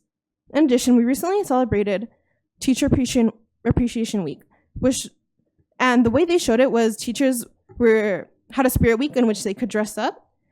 And it's also a great way to recognize everything that they do for us and the positive impact they have on our daily lives. For sports, their boys volleyball team made history this season, becoming champions and winning the San Andreas League title for the first time ever. Their hard work, teamwork, and determination truly paid off. This is a huge accomplishment for their school and track and field. They also wrapped up their last league event on April 15th, where they took meaningful moments to celebrate their dedication, resilience, and all the effort they put in throughout the school year and that journey. Lastly, at Pacific High School, there has been driver's ed, which has provided free help to students to get their licenses, which prepares them for their futures. They have also been remodeling the auditorium, library, and other buildings, which creates wonderful spaces for students. Students are working on testing and the preparation for AP at the end of the year exams. And their biomedical senior students are getting ready to have their presentations on May 20th. For the transportation pathway is having their advisory on May 5th. And during our last SLAC meeting, or Student Leadership Advisory Council meeting, we have actually been promoting the student board member position and what we expect and wish that others will do so that we can continue our legacy of student voice throughout the district. Thank you all for your time and have a lovely evening. Thank you, Ms. Martinez Sosa. Up next, Ms. Akinyemi. Hello, everyone. My name is Perfect Akinyemi. I am a student board member representing San Bernardino High School. I would like to send appreciation to our advanced placement coordinators who are working really hard to prepare all of us for our AP exams this week, throughout this week and next week. At San Bernardino High School, we are having free driver's ed classes that students who want to participate in it must have at least a 2.0 GPA and have strong attendance. In our athletics, we would like to congratulate our athletes of the weeks. And we would like to wish our swim team good luck. They are competing at the CIF prelims at Mount SAC today. Congratulations to all of our seniors for picking out their colleges and universities that they want to go to and attend. Finally, for San Bernardino High School, if we are having our final SBAC testing tomorrow at our school's career center. At Sierra High School, their Sunshine Crew members at the San Bernardino City Unified District youth at the California Love, holding a strong event held May 3rd at the Los Angeles Memorial Coliseum, launched by Jennifer Sibel Newsom. This statewide initiative focuses on strengthening our connections, mental wellness, and community resilience. Students engaged in gathering alongside the SWSS mental health professionals, Christopher Danforth and Diane Lopez, Miss Ceballos and Ceballos, and community leaders across and mental health programs, California, and the exclusive opportunity to meet the first partners directly. During the exchange, they advocated increased visibility and support for all the needs in the youth in San Bernardino. They also assisted in decorating for the Assistant League Headdress Ball on Saturday. This league is what pays for operating school bells and dental services at all sites. Thank you.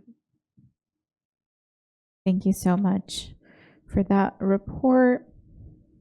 We're going to go ahead and move on to 9.0 administrative reports and presentations, 9.1 family engagement presentation. I'm going to go ahead and turn it over to Superintendent,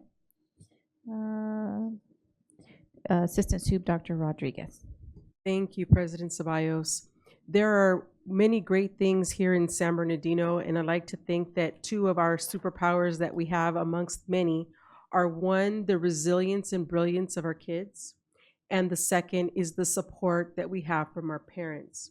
And so today you are going to hear from the wonderful family engagement team who works tirelessly to engage our parents, not only to provide services for basic needs, but really helping them understand and navigate the education system so that their children can take advantage of all the opportunities that school districts offer.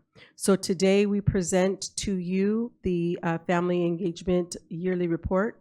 I'd like to call forward our director, Dr. Beatriz Gonzalez, who will lead the presentation, and she will introduce her team as we progress in the presentation. Thank you.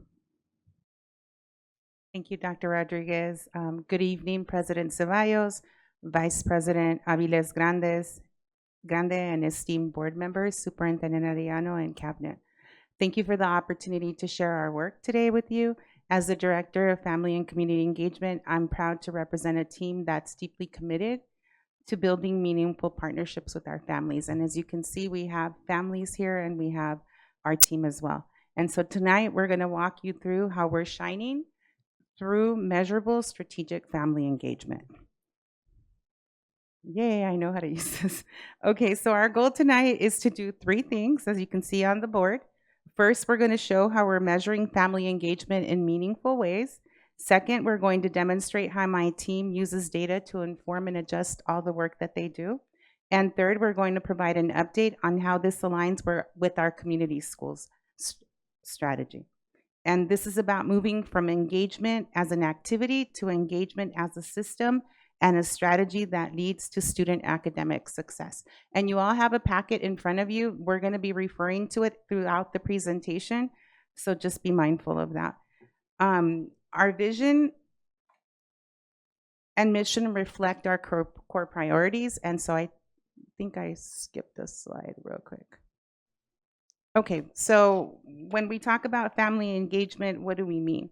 So it's not about just attending events, and I want to make that clear because I know historically family engagement has been all about events and the number of people that participate in those events. And so for us, it's not just supporting those events, it's supporting the whole family, it's sharing responsibility, and ultimately improving student outcomes. That's our goal. When families are engaged, we see real academic impact. So here is our vision and our mission. And our goal is to work collaboratively to engage, support, honor, and strengthen our families. So everything you see and you'll see tonight builds on this foundation that families are our essential partners. And the key word here is partners. Okay, this thing is going, this clicker and I are not friends.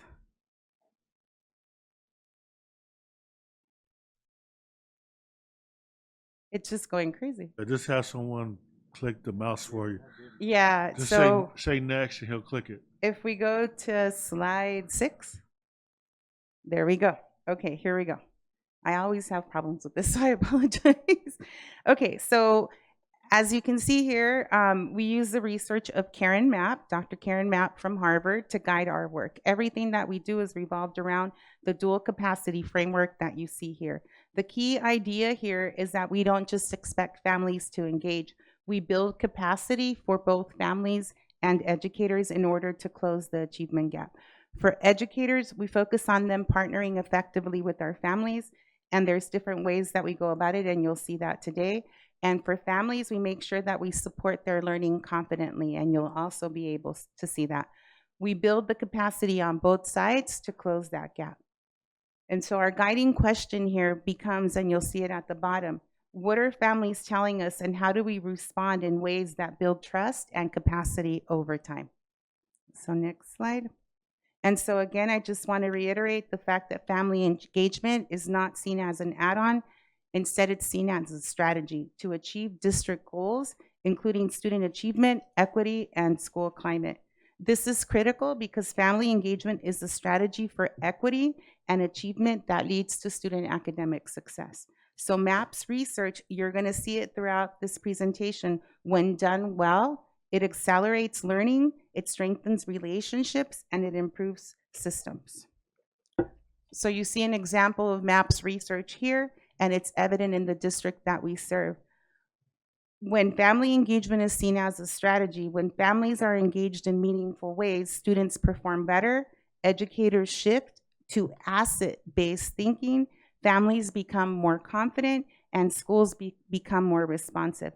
This is called systems level impact, and it's not isolated outcomes. So knowing that, next slide, to operationalize our work, we focus on 4 measurable areas. So for family perception, we use the Panorama Survey, and I know some of you are familiar with it. Today, we are going to be presenting that information to you. For participation and impact, we use our in-house tool called the Family Engagement Dashboard that you'll see tonight as well. We use Raptor, believe it or not, to capture our volunteer engagement, and you'll see that as well. And then we also want to capture qualitative data, so we're going to talk to you today about the Superintendent Parent Advisory Council. We are one of the only districts in the entire state that has this particular council, and so we have our parents today that are going to talk to you about that. And so this reflects MAP's emphasis on using multiple forms of data. As you can see here, we have quantitative and qualitative data to guide the improvement. And so we'll start our first measure, the Panorama Family Survey data. And for that, I'd like to pass it over to our fantastic program specialist, Ms. Gina Perez. Cut the applause, everybody. Thank you so much. All right. First and foremost, thank you guys so much for the opportunity to be able to share this information with you. I'm here to share about the Panorama Family Survey. I know that some of you are familiar with the Panorama Family Survey. I know some of our students are familiar with the survey because you take the student survey. And so the best part about this is our families get to participate in this survey. So while we collect our student data, we also want to invite our families to the table to see how are they experiencing our sites and our district. Next slide, please. So the data that we gather is percent favorable. So essentially what we are providing you is the information, the positive data. What are our families saying positively about our district in 12 specific topics? Next slide. This is where we are shining specifically here in our district. Number 1, I want to highlight customer service. And when I talk about customer service, we've actually increased 5% since I believe 2021.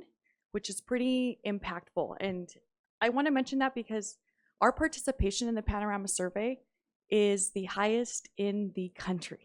We have a 32.6% participation rate in our Panorama Family Survey, which is unheard of. Our families are showing up. When we say, hey families, we want to hear from you, they show up. It's pretty impactful. It's amazing to know that. They don't just show up to events. They show up when we say, we want to hear from you.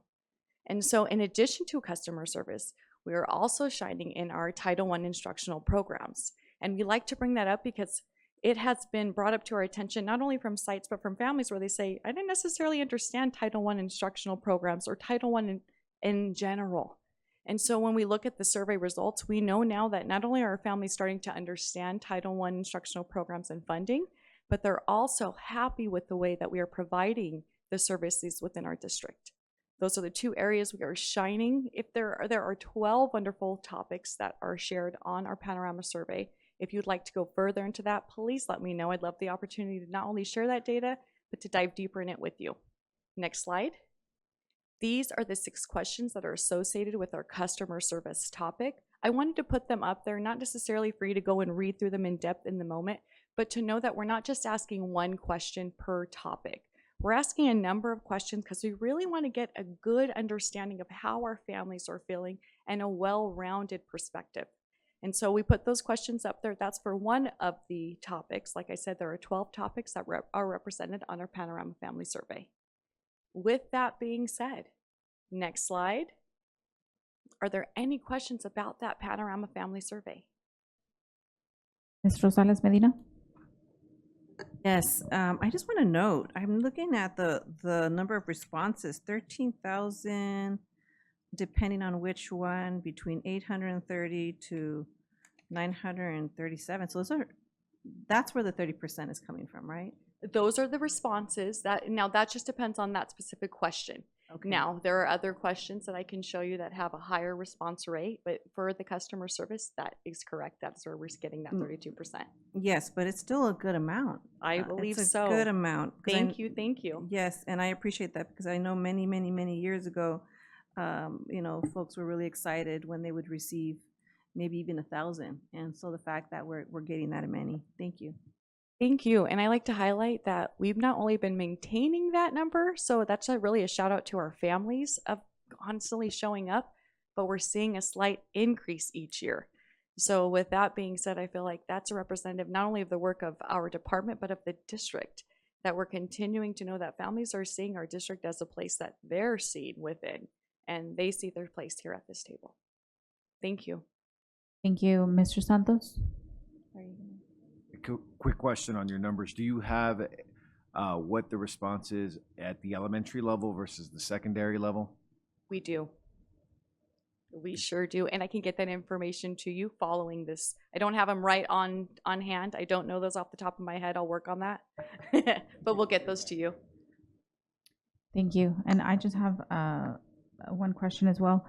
Those questions, the ones that you included in the slide, but just in general, the questions on Panorama, are those questions that are already established, or does your team put in the questions? Do you guys make the questions, or how does that work? Great question. So no, we've worked with Panorama. We've had the same questions now for the last 3 years. We are maintaining the same questions for the validity of data, essentially. And so those questions will not be changed essentially for the next couple of years. We did not choose them ourselves. We worked with the Panorama team to choose those questions because before this, the Panorama survey was very long. And it was so long to the point where our families were like, I don't want to participate because now this survey is taking me 30 to 40 minutes. And so our team was able to work with the Panorama team to ensure that we were measuring and ensuring that our survey was aligned with the local priorities and with the CSTPs to make sure that we were measuring all of this, all of the local priorities that we were focused on. So no, those questions haven't been changed. Yes, our team worked with Panorama to choose them, but they've been pretty consistent for the last, I would say, 3 years. Thank you for that. That's really important because you're exactly right. The validity of the questions are changing every year. How are we really, know that we're increasing or decreasing or whatever it is? So thank you for expanding on that. Ms. Martinez Sosa? Yes, I wanted to ask about how the results of the survey, how has that impacted the students in our district? How has it changed the way we see education? Ooh, great question. I'm telling you, I wish I had school board member positions when I was in this district. What I would say is what we do with this data is we go over this information with your principals and with your sites. And so your principals and your administrative teams are not only aware of it, but then they adjust the workshops, they adjust the opportunities that are happening at your sites for your families based on the needs that they're seeing from this survey. So, and one big thing is this year, our survey window changed. So we used to have it at the beginning of the year. And when I say the beginning, during the winter quarter, or fall, I apologize. We've now moved it, so now it's happening during the springtime. So the data we're collecting is aligned not only with our students, but it's really reflective of what our families have experienced for this year. Previously, our families were reporting on what they had experienced like the previous year. And so now our information is really aligned for what our parents are experiencing this year, so that next year, when our administrators are looking at that information in June before the new year even begins, we can plan ahead accordingly for not only our families, but our students as well. Thank you. Thank you. Great question. And let me just add before you move on. So that 32.6% participation, I would like to see what your team sets to be the goal for next year. I would like to, see what goal you set, and then also kind of be along the way to cheer you guys on to meet that goal. And then the other piece that I would like to request when you provide presentations in the future, or even for the Friday update, if you can just desegregate the data in terms of participants, like who's participating, because then that also creates an opportunity. I don't know if you're looking at the data, maybe you are already, but creates that opportunity to ensure that we, focus also if there's, subgroups, to really ensure that we set a goal for those as well. Yes, thank you very much. All right, with that being said, I'm going to hand the mic over to our wonderful manager, Victor Hernandez.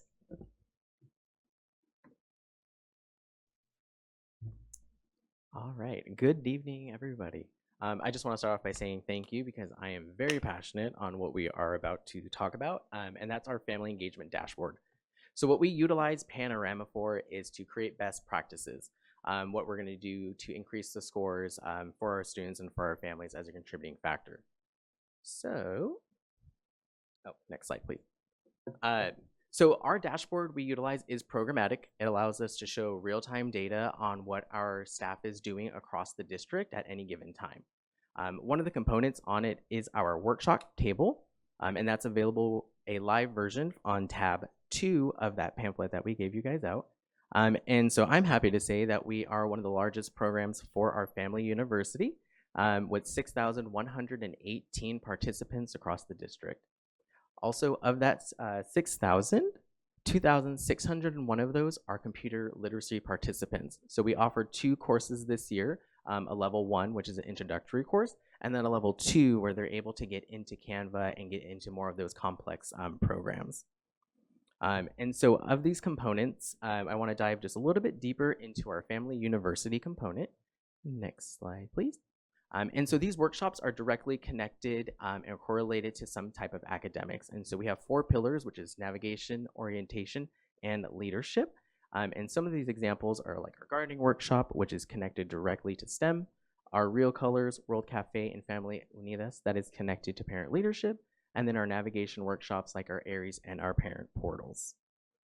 And again, that live version of what we're offering currently right now throughout the district at our parent centers and at Paxum Welcome Center are all available for you guys on that QR code. On this next slide, I am actually happy to announce that we are one of the first in a few districts to directly connect family engagement to student academic outcomes. And so we're happy to present that we are a contributing factor to student academic success. In just these based workshops of about 8,000 students, those who are testable and from NWEA in English and in math, that we see a trend of raising academic scores. And so we're a contributing factor in each band for the 41st to the 60th, and then above 80. And we see both of those similar trends in both math, next slide please, and then also in reading as well. Again, showing our work is having a contributing effect on student academic outcomes.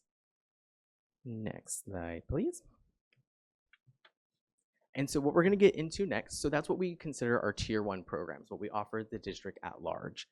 We have a Tier 2 program held by our program specialists, and these programs are have an academic alignment and an academic focus.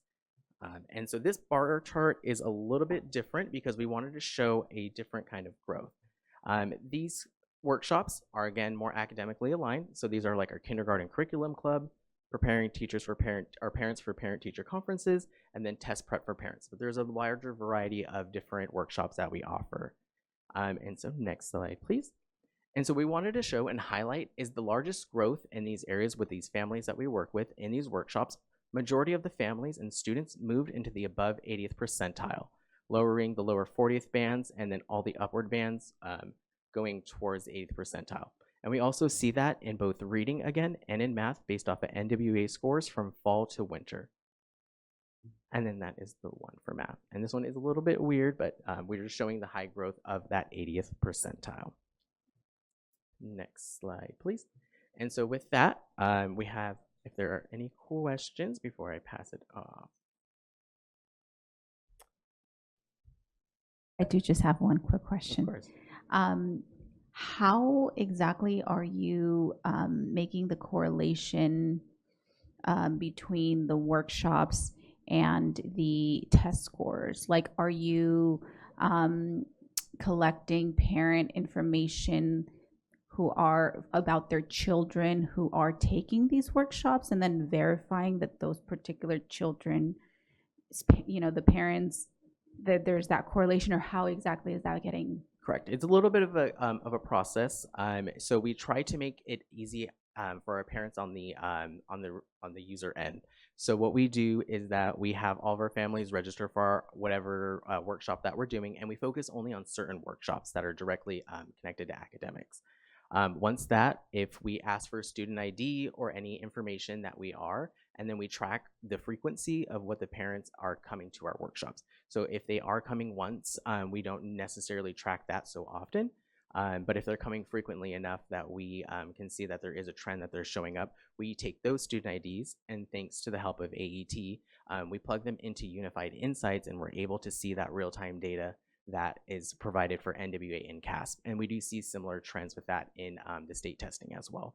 And then for our Tier 2, not most of those are into the lower grades, so we don't have data for them yet, but we do have access to their student IDs that we utilize a similar process where we're looking at the frequency of families showing up, and then we're able to plug that into Unified Insights and see the correlating factor. Okay, so you are, you know, making that one-to-one. Awesome. Correct. And oh then my the goodness. families that don't give it to us, we have some lovely staff that are able to go through Aries and look that up for them, because we want that to be an easy process for our families when they come to our workshops. Beautiful. This is the kind of data that I want to see, that direct correlation. And then the last question that I have is, for these workshops that you're holding, are they recorded, or are they offered online in some sort of way for, you know, I know that sometimes parents aren't able to make it in person. Do they have access to view some of this information? So we do offer both. Right now, we are working with Paxum. We're kind of still getting settled in. So unfortunately, for the last couple of months, we haven't offered that. But we are transitioning now that after today, actually, they came through and really fixed everything. So now we're able to re-offer those hybrid meetings. Any of the meetings that we're able to record that are virtual are offered and recorded, and then they're sent back. Okay, thank you. Thank you. And then with that, a lot of the guiding work last year, we showed a bunch of resources that we gave out that also contributed to this for us to be able to provide this data. And so one of our next things that we're providing, Ms. Sheena Kane will be going over our parent guides. All right, I am excited to tell you about a resource that our department has developed in collaboration with Elementary Instruction, and that is our English Language Art Parent Guides. And these are going to be ready to roll out to families in English and Spanish in August 2026. So the elementary parent guides are designed for families of kinder through 6th grade, where 6th grade is in a self-contained classroom on an elementary school campus. And this work really came out of true family request. We often have families that express interest in having a clear understanding of what their students are learning in the classroom and how to support that learning at home. So These resources are designed to be a bridge between our homes and our schools. These resources were developed based on our teacher curriculum guides that elementary instruction has created for our teachers. So we started there with the teacher curriculum guides and essentially used that information to develop a parent-friendly guide. We were very deliberate in our approach. We wanted these guides not just to be informative, but to be genuinely useful for our families, something that our families can pick up and start utilizing right away. So they're concise, but the information within them is powerful. If you look under tab 4, you're going to find an example of a 3rd grade Unit 1 parent guide. So each of our parent guides cover 1 unit. For grades 1 through 6, there are a total of 6 units available to our families. Kindergarten curriculum is a little bit different, so parents will have access to 10 units over a school year. The formatting for these parent guides is consistent across elementary grade levels. So it begins with essential skills for the unit, followed by at-home activities or conversational prompts that families can utilize to support learning. And then finally, they have some suggested family field trip ideas. So when we looked at different locations for possible family field trips or somewhere to take your family to support learning, most of those locations are going to be found within the Inland Empire. We wanted to make sure that those locations are accessible and realistic places for our families to visit. So those family field trip opportunities connect learning to real-world experiences. These parent guides will be available in our digital library for educators. So their teachers and principals can access print copies to send, or they can print copies to send home. They can also share digital versions with families via Parent Square. Okay, so the bottom line is that these resources were developed because our families asked for them. We want them to be useful for our families, and they're really just designed to strengthen that homeschool connection. We're very proud of this work, and we're excited about the impact that we anticipate it having on our students and families for the upcoming and following school years. Okay. Miss Cynthia Zavala is going to talk about the secondary parent guides. Thank you, Ms. Kane, and good evening, President Ceballos, our esteemed board members and cabinet.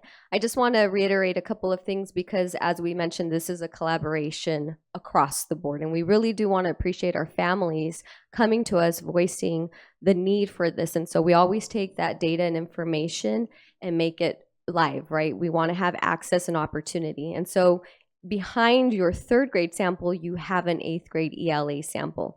And this, in the same regard, reflects the same process and format in collaboration with our secondary education. We're really big on the collaboration with our departments. It also includes feedback from our site administrators, so not only engaging with our families, but our site administrators as to, hey, does this reflect what's actually happening at your school site? And some of the things that you might notice that might be a little different from our elementary is that we do have some essential strategies that are occurring at the school site, as well as access to what are the resources that I can use at home digitally, such as SB Link, tutoring, and different questions that I can engage with my child on when we are reviewing these guides. And so we're really excited, same as Ms. Kane mentioned, that these will be available in August of 2026. I do want to transition to our next portion, but I wanted to make sure if there were any questions related to our parent guides, we can answer those for you. Really excited about them. I have a question. Wonderful. First of all, wow, that's amazing. This is really, really amazing. I am super jealous. I wish I would have had this when my son was in elementary, and I was kind of trying to figure out, like, well, what are you guys learning and how can I support? So thank you for doing this. How would I be able to access this today if I wanted to, kind of take a look at it and, share it with families? How can I access? Right. We are currently still in the drafting phase, and that's why our intention is into that August time, and we do want to make sure we have a lens corrective of our different departments, but we will have an opportunity later for our families to access them directly at the school site, and that is the main intention, that they're provided at the school site, that the teachers, and I think you mentioned that as well, and I'll let her, because, yeah, I'll let her answer that one too. Perfect, thank you. Additionally, like Ms. Zavala said, we are anticipating that in August, when we do this rollout, we will have these available in the student SB link, so that when families log into their student SB link, they would have access. We're creating a digital library for parents within the student SB link so that they can access the parent guides there. So it would be, not anybody would be able to access it Correct. like It from would- the outside. It would have to be linked to a student portal. Got it. Yep. Okay. But I would be able to have access. As a parent, absolutely. Thank you. Great questions. Thank you.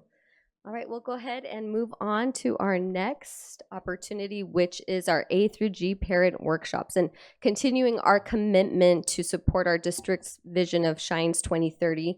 We have partnered and collaborated with various different departments such as Swiss, multilingual, secondary education, alongside our local colleges and universities, Valley College and Cal State San Bernardino, to host, promote, support A through G and what it is. And so to date, we have offered different versions, both virtually and in person. We've had over 20 workshops and over 300 plus participants. We know that this has been a request of our families, and we're so excited to be able to deliver support, extend those opportunities. We also offer this if a site says, hey, part of my family engagement plan is really to promote that. We ourselves can bring that to the site. So we're really excited about that opportunity. And now we want to transition into our third measure of support and impact, which is Raptor. And I'm going to invite Miss Michelle McNeil. Thank you. Thank you, Mrs. Zavala, and good evening, everyone. As mentioned by Dr. Gonzalez, the third tool that we use to measure the academic success of our students is our Raptor system. We currently have, next slide, please, David. We currently have 10,007 volunteers district-wide. San Bernardino City Unified School District has one of the highest numbers of volunteers in the state, supported by a well-structured volunteer program. We have strengthened our onboarding, our training, and site-based leadership through the support of our parent liaisons. Across the district, our volunteers play an important role in supporting our schools in a variety of ways, including field trips, academic, family nights, book fairs, and school-based workshops and trainings. Family engagement provides onboarding for all volunteers, where we review the district's expectations and ensure that everyone is prepared to effectively support our students and school communities. Looking ahead to the 2026 school year, our parent liaisons will take the lead at the school sites in supporting and coordinating volunteer efforts. If you or someone you know is interested in volunteering, you can find more information on the SBC USD district website under Get Involved, the Get Involved tab, and then you would click on volunteers. And at this time, I will hand it back over to Dr. Gonzalez. Thank you, Ms. McNeil. I don't know if you see a common trend around here, but we are first in the nation, first in the state in many things when it comes to family engagement. So I want you to be very proud of the work that's taking place. And so our fourth measurable is the Superintendent Parent Advisory Council.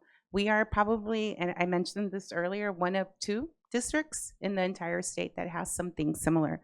So today, I want you to just really focus on all the information that's coming out of this particular measurable. It's our direct line to parent voice.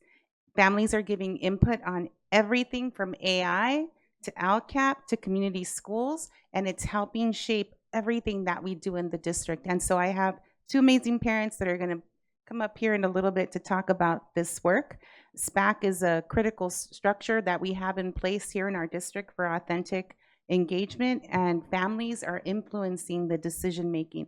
So that all reflects and goes back to the research that we use for everything that we do, which revolves around the work behind Karen Mapp's research. So we're going to talk about that specifically in the next slide. And I'm going to ask Ms. Mia Cooper to please come up. And SPAC provides us, she's coming up, something that we call street data. So you're going to hear a lot about street data. Street data is that qualitative data that I think is the most impactful, because parents are actually able to talk to us and give us live feedback and allow us to make adjustments. So she's going to go over her experience with SPAC. Thank you. So good evening, everyone.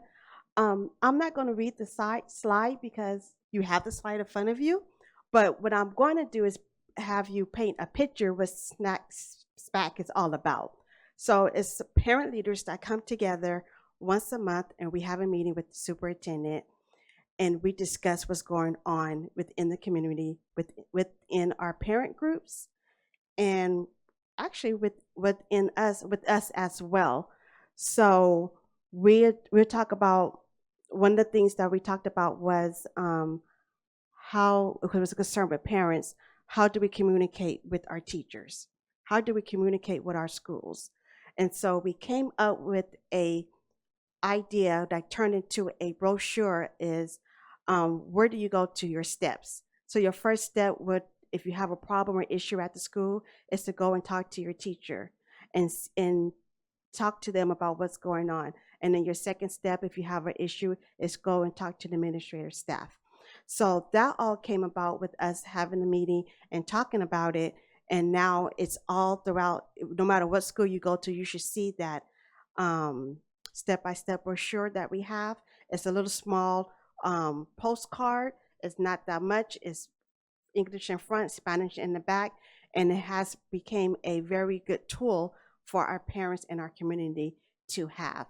And also, I can talk about how the impact impact has become when we have those meetings and speaking with the superintendent, because not only are we voicing our concerns and our wants, we're also voicing a lot of things that we don't hear or we can't hear within our community. And so we're able to bring that in, and then we follow that into our meeting where we have all our parent leaders to come in on that Monday to talk about what's going on. And then we also have different topics that will come in, and that's how the topics come about with us parent leaders. So any questions? Mr. Tillman? You have these meetings with the superintendent. Is he receptive? Very good question. And so, yes, he is very. So he does come with listening ears, and we really do appreciate that. And we appreciate the board allowing that to happen. Thank you. It's good to hear. Mr. Santos? I just wanted to mention that I'm a SPAC alum. You know, I was on for a couple of years. Right.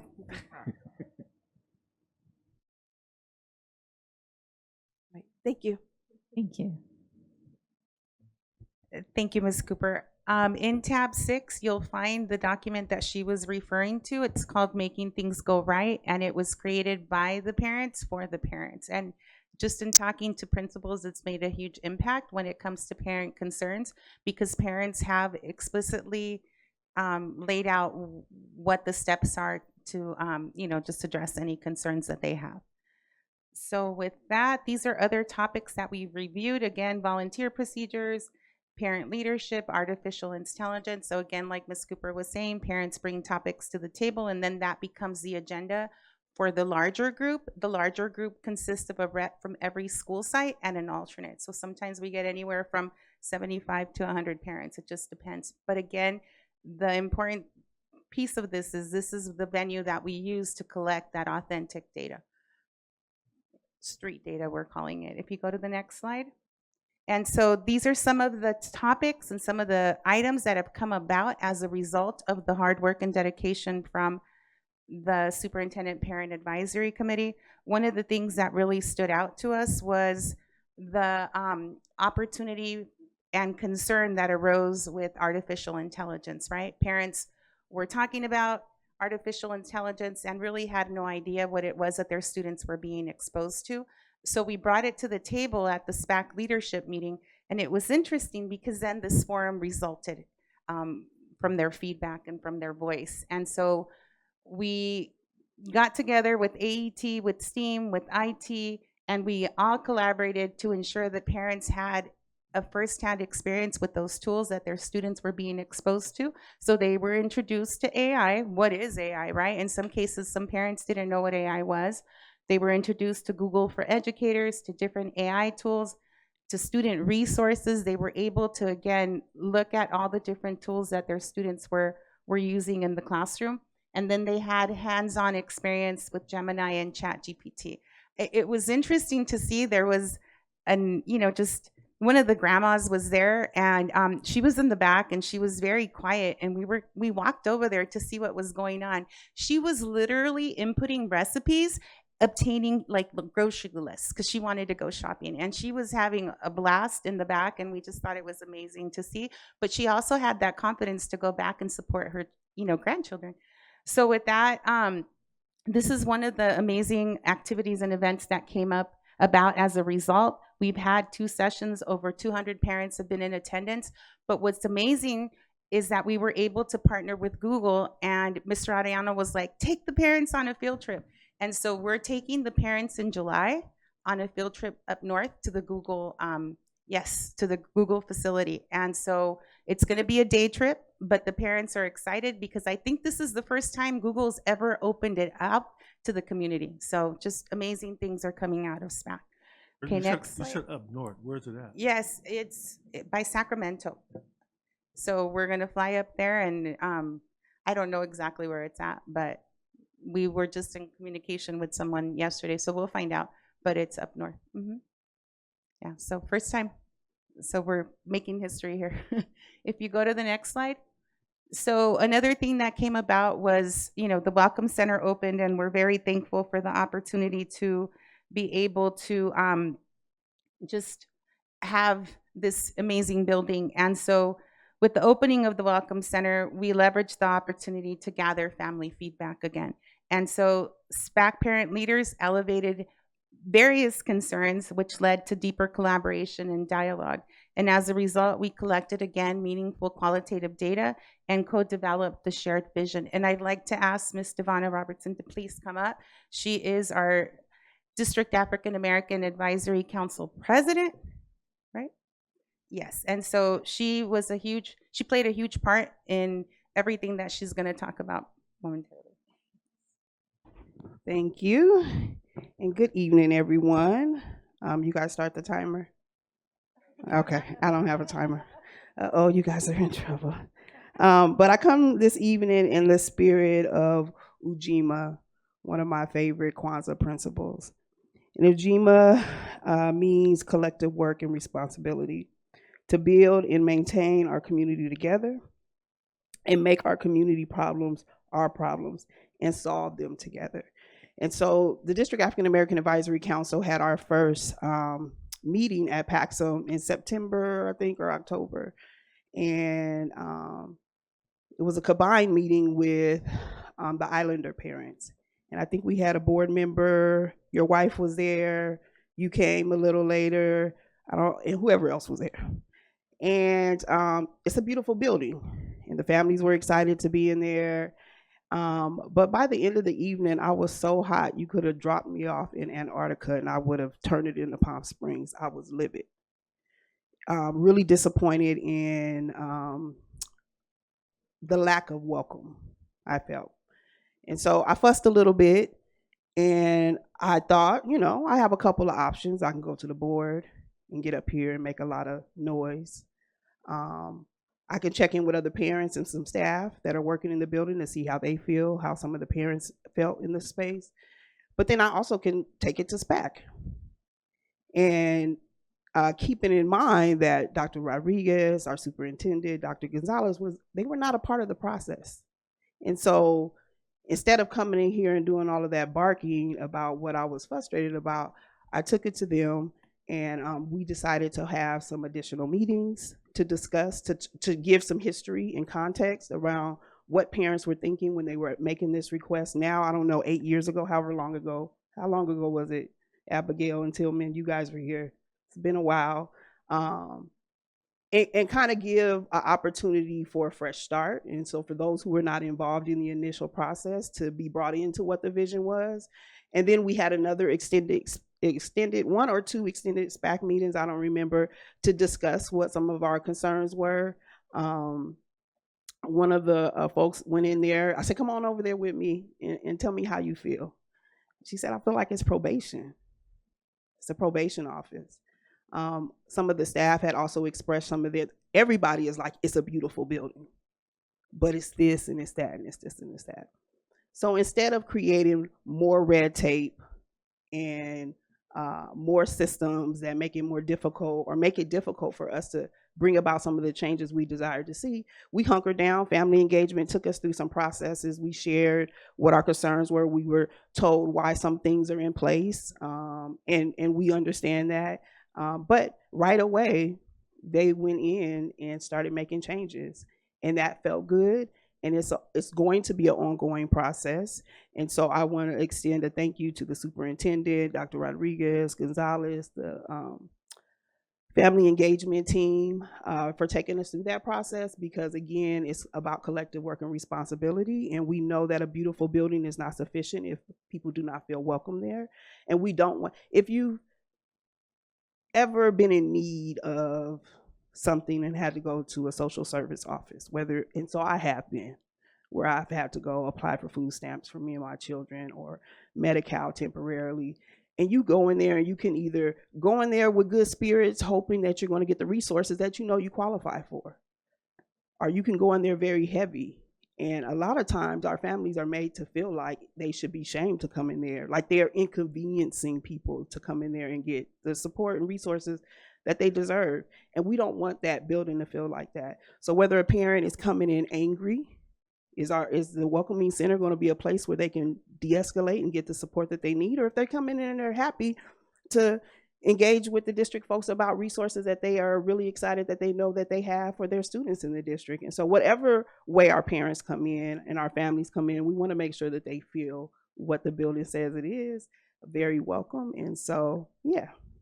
That's what I wanted to share. So you didn't have to drop me off in Antarctica, and I didn't have to turn it into Palm Springs. We worked together. And again, in the spirit of Ujima collective work and responsibility. So a beautiful building that is going to be a beautiful place going forward for many years for our families and our staff and community. So yeah, thank you. Thank you. Mr. Tillman? Oh, Ms. Robinson, the building has a long history. You know, we started out with portables in the parking lot here, and then we went to the building. Second Street. Oh, Second Street. That you didn't want us to go to because they didn't have enough bathrooms. That was one of the things you were concerned about. So it's progress, right? It's progress. Oh, so, absolutely. but I agree with you, because when we built the big building, the district had a need for space, so a lot of folks went over there. But did and that's, I hear you saying that the gist wasn't there initially, but I'm asking now, are we doing the vaccinations there? Not yet. The clinic is not complete. Yeah, the clinic is not yet open. It should be open this coming school year. We're working with SAC Clinic, but we do have our vaccination clinics that are throughout the district, but they are created and supported by departments in the building. And the space is there, so at some point it will happen? Yes. And then centralized enrollment, is it there? Yes, it's there presently. That was one of the big things too, right? Mm-hmm. Yeah. So I guess the thought always was parents could go to one place and get all the services they needed. And if they were like Abigail back in the day with 5 kids at 5 different schools, they can enroll them all there and not have to go to 5 different sites to get that taken care of. So is that capable right now? Yes, sir. Yeah. So that's the minimum. So if we're doing that, that was one of the goals that we were hoping was going to take place. So. Yeah, and the reality is that we recognize too that some of the challenges that we feel exist, there's nothing we could do about it. We cannot rebuild the building, right? But it's also, we were sitting here talking about, we have our DAC meeting there this upcoming Thursday. We have to be creative on how we can accommodate a larger meeting than normal, and so we have to, that's where flexibility has to happen. Now if we could tear it down and do it over again, we would do it differently, but we can't, right? And so there's compromises that have been made and will continue to be made.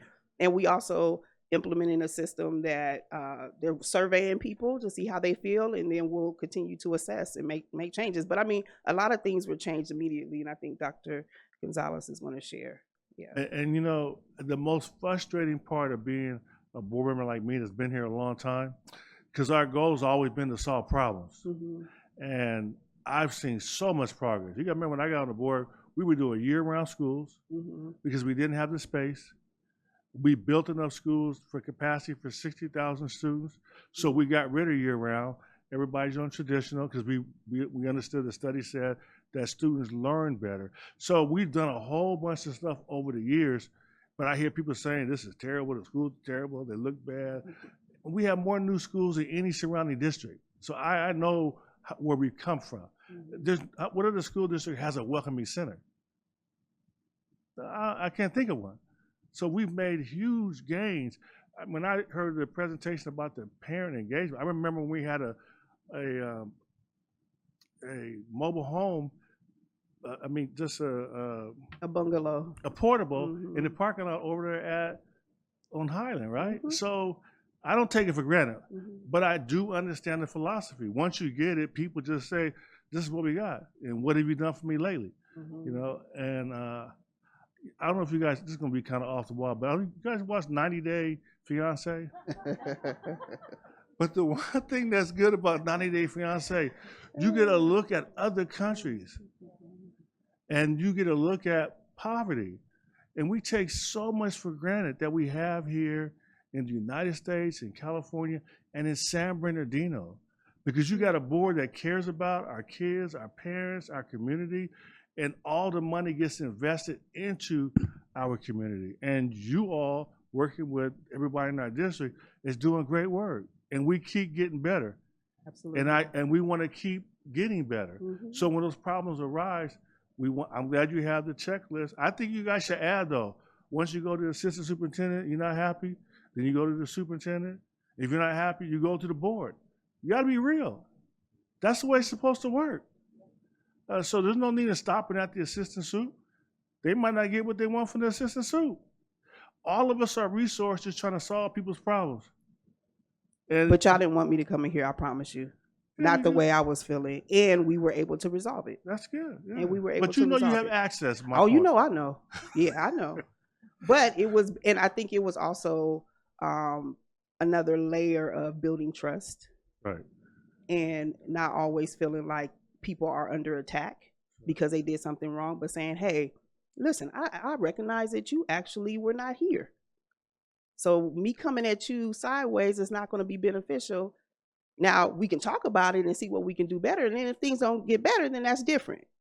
But the opportunity, they deserve the opportunity and to be given a chance to make some adjustments. And they did. And there's more to be made. And yeah, I feel good about it. I feel much better than I did. And it works because you're always fair and practical. That makes a big difference. Yeah, I try to be. Thank you. Yes. Hold on, Ms. Rosales Medina. And this is where it goes back to parent engagement, and I feel like it's so important for parents to be able to express their concerns without individuals feeling offended, and that's where the collaboration and that communication comes into hand. So I appreciate also the department for listening and not feeling maybe, oh wait, what are they asking of us? What are we? Sometimes they may feel a certain way, but in reality, when you're working together, it does make a huge difference. But now that you have said that with regards to the facility, has that air conditioning been taken care of? I'm curious. The air conditioning, that was the issue. Oh no, was that the? Oh, I thought it was like hot. Yeah, I thought it was like really warm inside. No. No.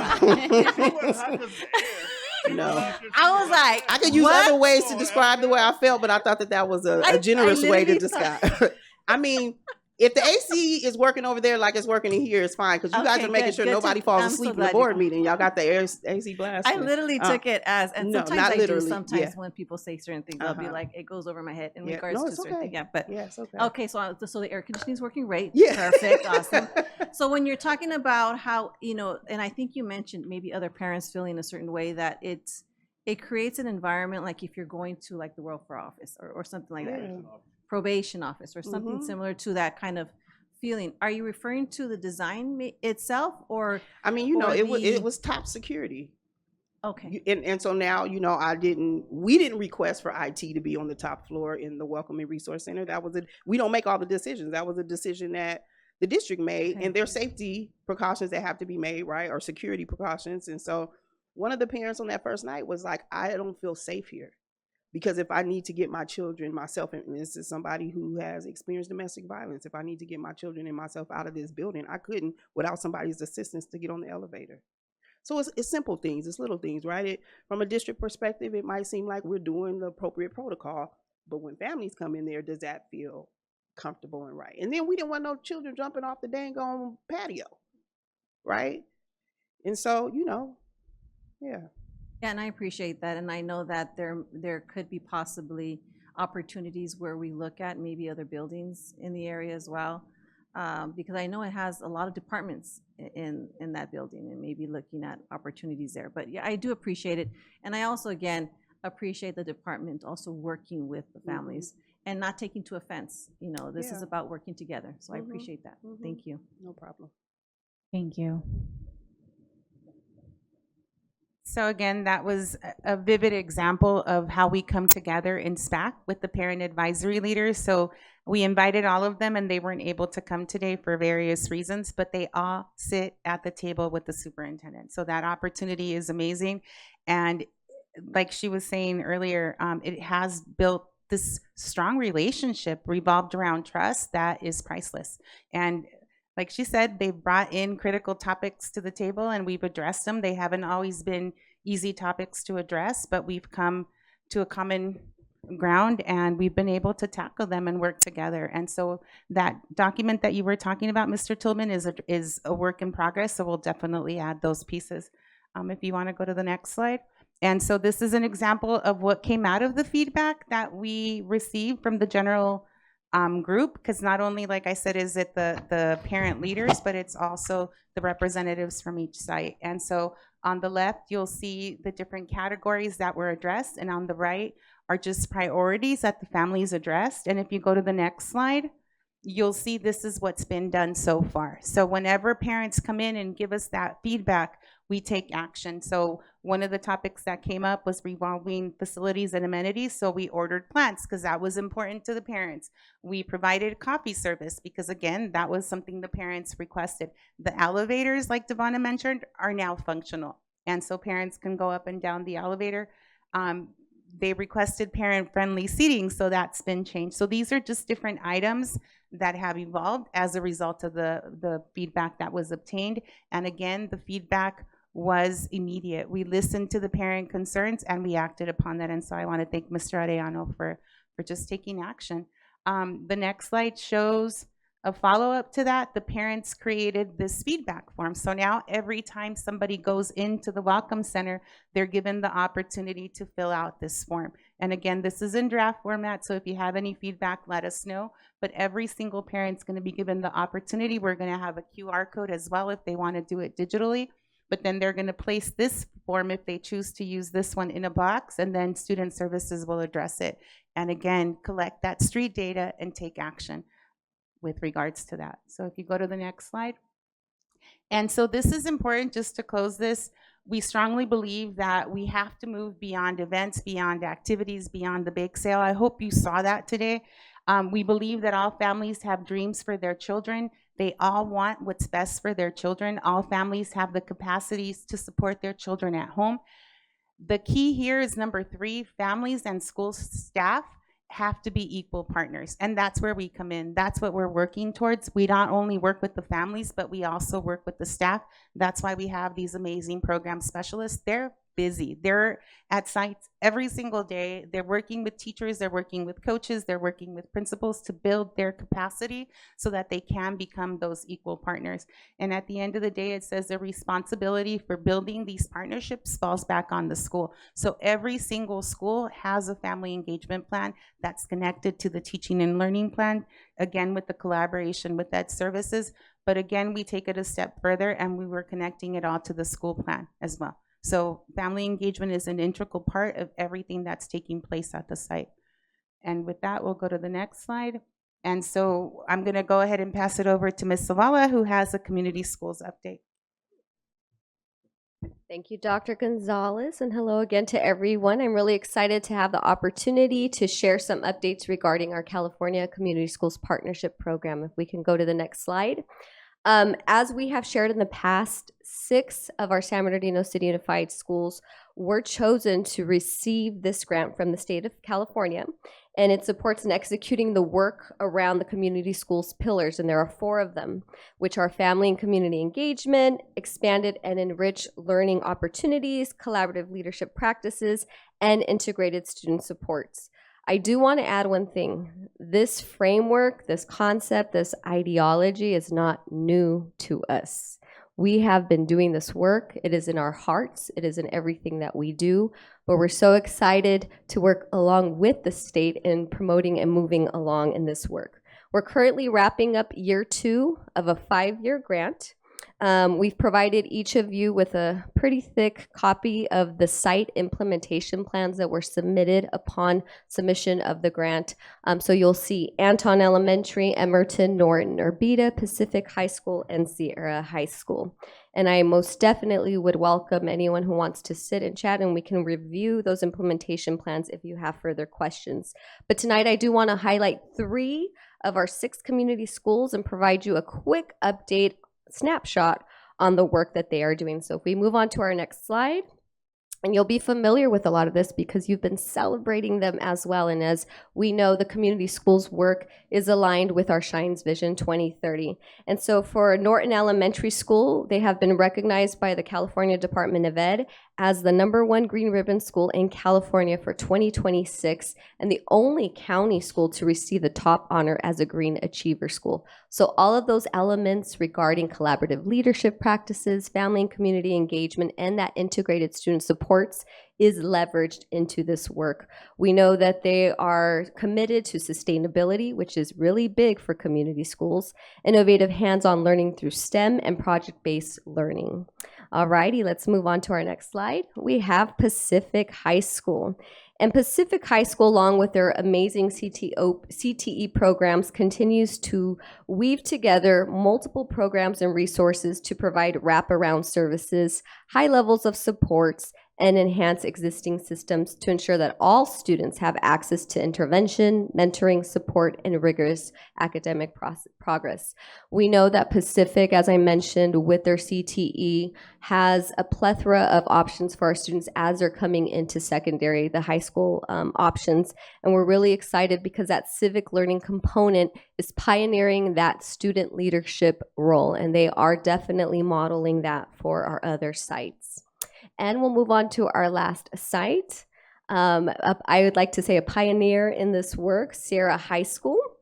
And it was shared earlier by one of our student board members that over the weekend, Sierra High School received the 2026 CCEA Plus Exemplary Program Award for their work towards their family and human services pathway.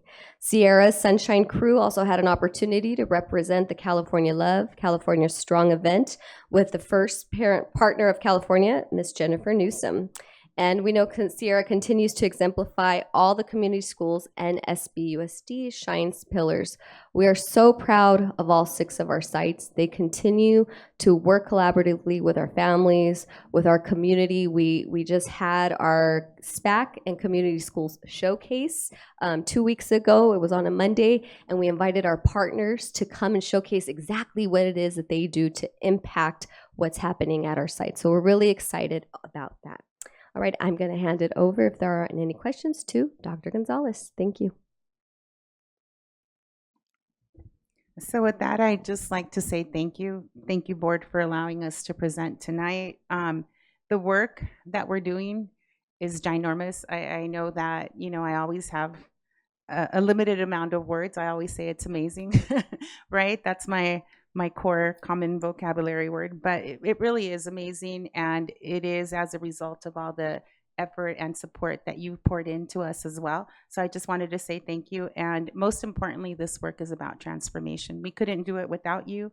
When we align the research, we build the capacity and center everything around family voice. We're not just involving families, we're empowering them. So thank you. Thank you. Mr. Tillman? Oh, thanks for a great report. I wanted to ask Ms. Cooper how our local celebrities doing, Miss Honey.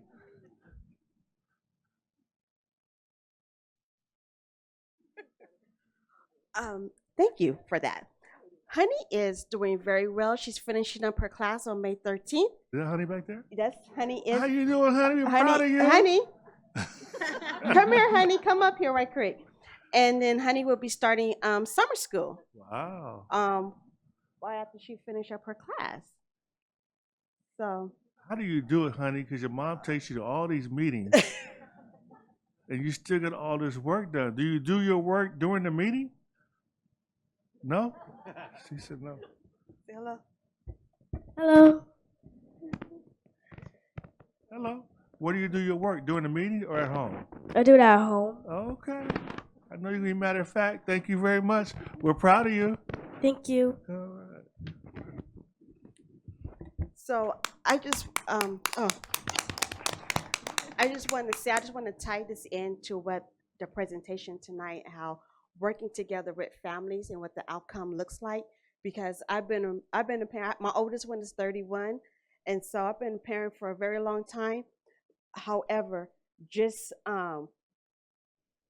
working with the school, our school offers a lot, and working with family engagement and working with several different departments, this is the outcome that we get, and we having our kids, moving and to the next level that we never thought imagined. And here we are, our first dual enrollment student, 4th grade and 10 years old. It's right here in San Bernardino. So great things are coming out. But also want to thank Dr. Rodriguez for that, because she kind of spearheaded that as well. Just asking for more support of helping a young lady, achieve her goals. And I was really expecting more work for her to do and not for her to be on Valley campus. So thank you so much for your help and support with that. And thanks to the board. Thank you. Mr. Santos? Thank you for your wonderful presentation. I have a couple questions. For parents who have multiple children like I have at elementary, middle, high school, how do you advertise that they could go to Pacum Pacum and enroll everyone? Let's say I showed up at the elementary and I started enrolling my elementary. Is it promoted at the school? Is there a QR code? Is it on the website? How do we do? Our enrollment, we have enrollment fairs throughout the year.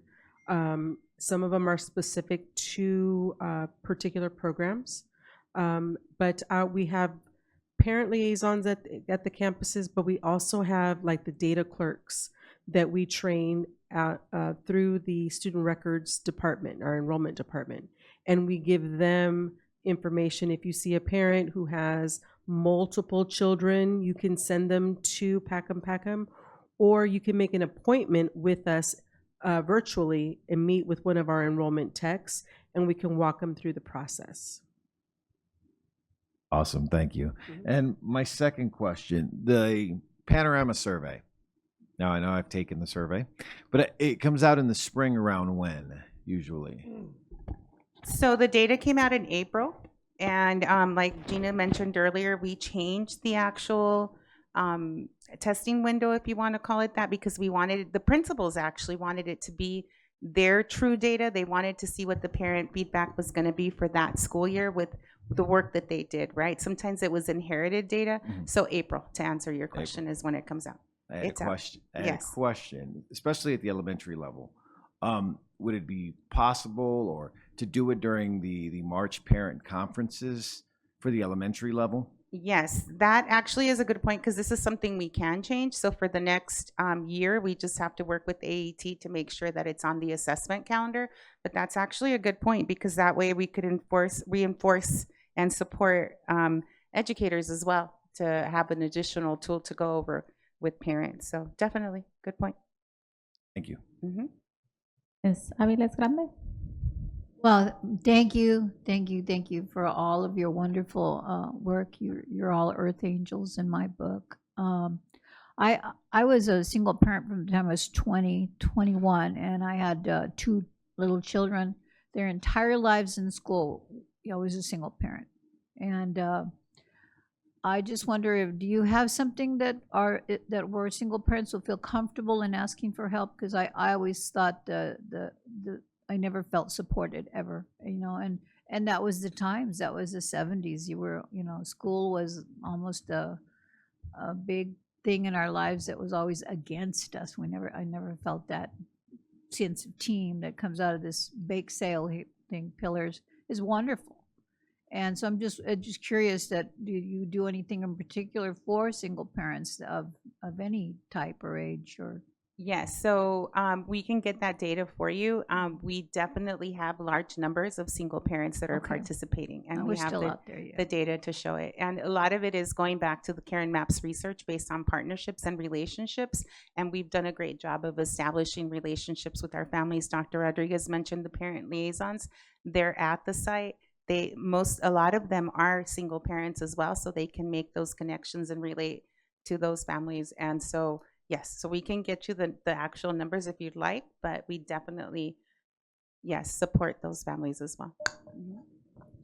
Thank you. I also just want to say again, thank you so much for the presentation and for coming out and sharing. I haven't been on the board as long as some of my colleagues, but I've been a parent partnering with the district for 19 years now.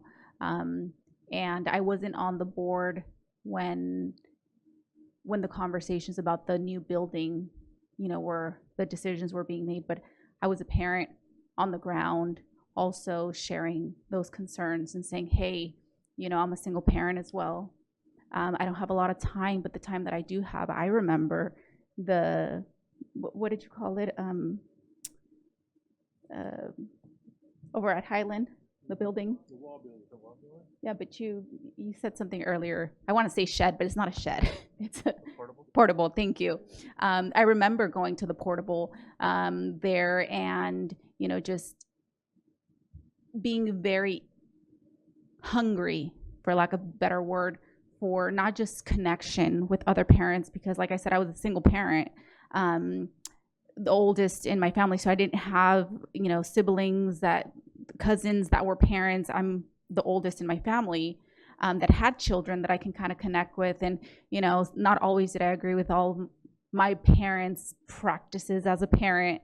So just even having that network to, I was very much so craving a lot of that. And I remember that it wasn't really available, or it wasn't readily, easily accessible. And so to hear again of everything, how far we've come is really amazing. And like I said, I always say, I feel so jealous every time we have presentations, whether it's a CT, STEM, STEAM, or whether it's family engagement or whatever the case may be. I keep saying the same thing. I'm just so jealous. I'm just so jealous, with the good intent. That just shows that, progress has been made across the board. And I just really want to commend you and thank you, both also, parents, to Ms. Devana and Ms. Mia for coming out. The thing that you shared about trust and about, being able to go to district personnel, I connect with that sentiment, and I share that sentiment because for a long time as a parent, it didn't feel that way. And when I came on the board 6 years ago, parent engagement and family engagement was a big thing for me because I didn't feel like it was there.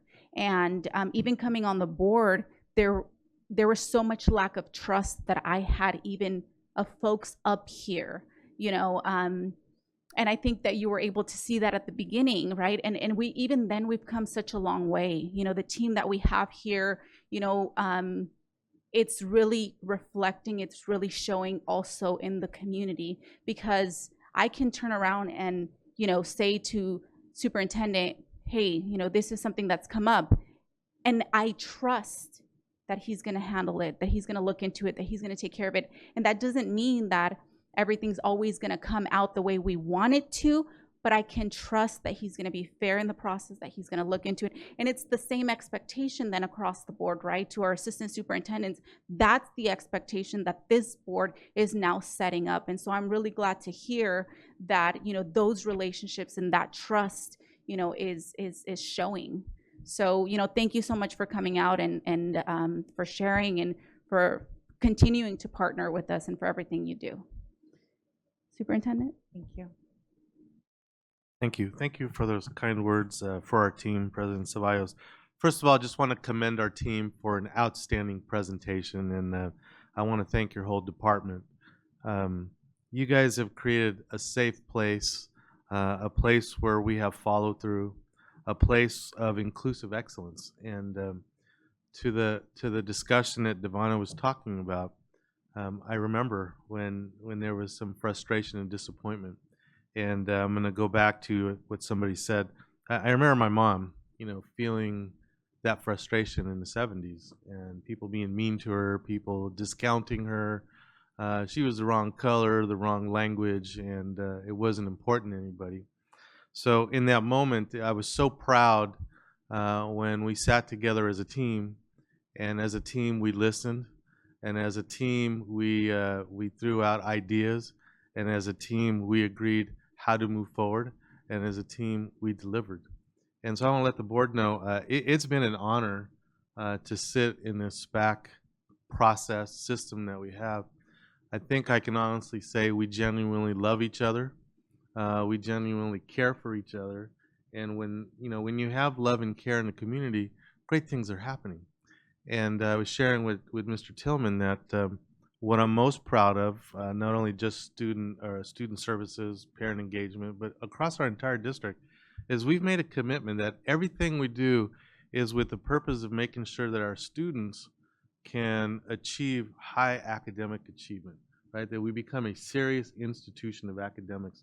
And so I'm really proud that everything we do, whether it's student services, business services, HR, ed services, SPAC, whatever, it's always tied into we're not trying to compete to outshine each other. We're all working together to make sure that our kids can compete with anybody. And I keep saying that our kids can compete with anybody. So if you empower the parents and you educate the parents so they know how to support their kids, how to fight for their kids at times when we don't get it right, when you create those environments, we all move forward. So I'm incredibly proud of all of you, and I love you all for everything that you've done for our kids and our parents. We're making a difference. So thank you very much. Thank you.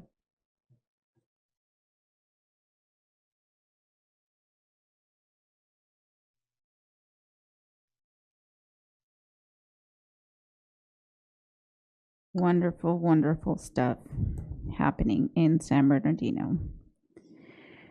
Okay, we're going to go ahead and move on to 10.0 action items, 10.1 personnel report. As presented. Again. Moved by Mr. Tillman, second by Dr. Wyatt. A vote, please. I think we lost. Oh, no, she's still there. Mrs. Alexander. Aye. Thank you. I didn't even ask, did you have any questions for the team? No, they're good. Any They comments? Did a great job. Sorry. They did a great job. No problem. Okay, so we have a motion and a second, and Ms. Are we going to do the roll call instead of me trying to send it? Yeah. Okay. Mr. Santos? Dr. Wyatt? Ms. Aviles Grande? Myself, I. Mr. Tillman? Ms. Rosales Medina? Awesome, motion carries. 10.2, consideration and adoption of new name for District Facility Middle School 318. So I want to go ahead and open this up for conversation. I think that we have some information that was sent to your guys' emails. We have Mary Roan Oh, talk a little bit to the oh, process. I'll go ahead and turn it over to Ms. Goodwin.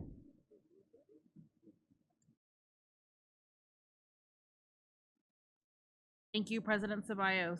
So this past week, on Tuesday, students from Middle School 318 were surveyed. They started on Tuesday. They participated in a thought exchange. There were a few names, because this was a spaghetti at the wall type of survey where they could throw out as many names as they thought possible. What rose to the top was Magnolia Middle School, followed by Magnolia Heights Middle School, Mountain View Middle School, Vermont Heights Middle School, and Rattler Nation Middle School. As you know, their mascot is the Rattlers. Following that first survey and the results, a student committee met on Friday. 21 students participated in this committee. They were a diverse group of students, some of them very involved, some of them were ASB members, some of them, had growth opportunities in areas of academics and behavior. But they were a lovely group, very vocal. And so they looked at the 6 and they weighed in and they decided on 3 names. The 3 names that they felt were the strongest options were Magnolia Middle School, Magnolia Heights Middle School, and Mountain View Middle School. Some of the things that they cited with the other ones were that it was redundant to be called Rattler Nation Middle School, with the Rattlers being their mascot. The other ones that were considered Vermont Heights, some of them attended North Vermont Elementary School. Some of them attended Vermont Elementary School and felt that it was close enough, similar enough, and again, redundant. As the other name, that was also considered was Evergreen Middle School. They felt that Evergreen didn't have a strong rationale because Thought Exchange allowed students to also share what was important to them as far as choosing a name. So that Friday, following that meeting, another survey went out using Google Form. And this survey allowed students to rank their selections, not just choose their top, but rank them. First choice, second choice, third choice. Overwhelmingly, Magnolia Heights Middle School was the top ranked choice. Followed by, and strongly supported as a second choice, was Magnolia Middle School, with Mountain View being a very, very high third choice, which kind of demonstrates, once again, that students really felt that connection to Magnolia, as the school is located on Magnolia Avenue. So there was a strong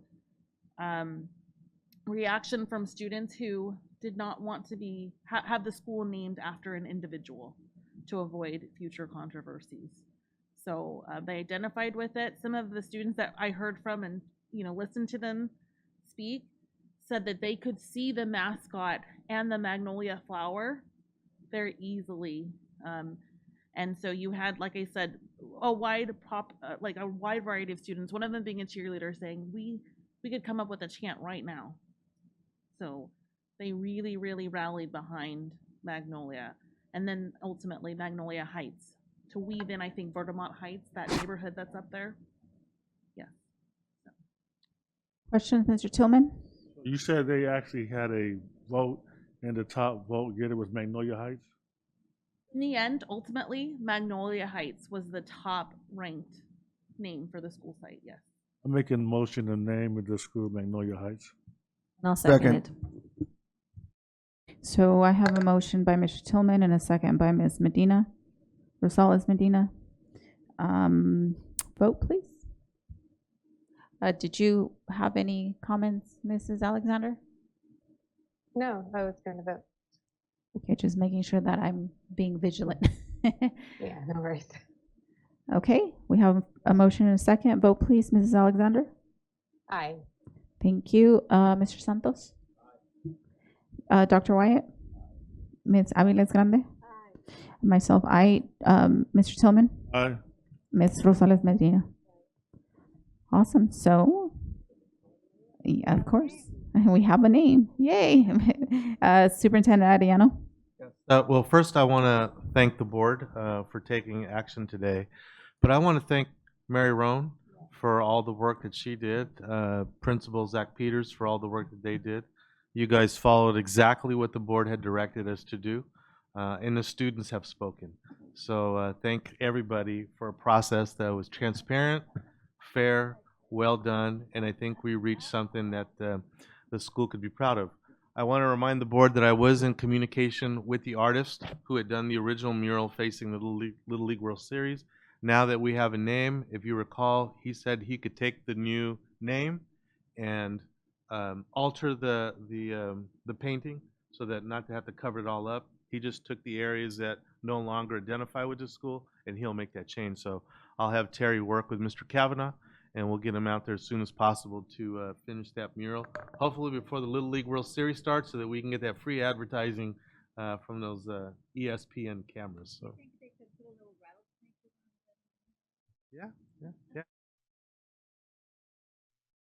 Awesome. Well, thank you. Thank you so much, Mr. Arellano, for actually, mentioning that. Thank you, Mary Roan, because it was quick turnaround, and we had very specific specifications that came out of that last board meeting's discussion. And I know that there, we, went back and forth a little bit after, but I was very happy and pleased. And thank you for taking my questions, for answering my questions. I know that I, drilled a little bit, but thank you so much. And yes, thank you to Principal over at now Magnolia Heights Middle School. Awesome. All right. So we're going to go ahead and move on to 10.3, resolution adopting notices of exemption for construction projects at various district sites and authorizing staff to file notices of exemption for various district sites with the clerk of the Board of Supervisors in the State Clearinghouse within the Governor's Office of Planning and Research in compliance with the California Environmental Quality Act. Moved. Second. Moved by Mr. Tillman, second by Ms. Medina. Vote, please. Mr. Santos. Dr. Wyatt. Ms. Aviles Grande. Aye. Myself, aye. Mr. Tillman. Ms. Rosales Medina. Motion carries. Be it resolved, the Board of Education adopts the notices of exemption for the schools listed. 10.4. Did I not call? Sorry. Mrs. Alexander. Aye. I was doing so good. Let me go back to my list of names. All right. 10.4, consideration of approval of the amendment to employment contract Superintendent San Bernardino City Unified School District. Moved. Second. Moved by Mr. Tillman, second by Dr. Wyatt. A vote, please. Mr. Santos. Dr. Wyatt. Ms. Aviles Grande. Myself, aye. Mr. Tillman. Ms. Rosales Medina. And Mrs. Alexander. Aye. Thank you. 11.0 consent items. 11.1 approval of consent items. Move. Second. Moved by Dr. Wyatt, second by Mr. Tillman. Do we have any to pull? All right, seeing none. Vote please. Mr. Santos. Aye. Dr. Wyatt. Aye. Ms. Aviles Grande. Myself, aye. Mr. Tillman. Aye. Ms. Rosales Medina. Aye. Ms. Alexander. Aye. Motion carries. Say aye. 12.0 reports and comments by union organizations. 12.1 San Bernardino Teachers Association. No report. 12.2 California Employees Association. No report. 12.3 Communication Workers of America. No report. 12.4 San Bernardino School Police Officers Association. No report. Thank you. 13.0 reports and comments. 13.1 board members. Do I have volunteers? Mr. Tillman? I've got a suggestion on the agenda. We rarely get input from the reports, comments by unions. Maybe we should move that to right after the public comments.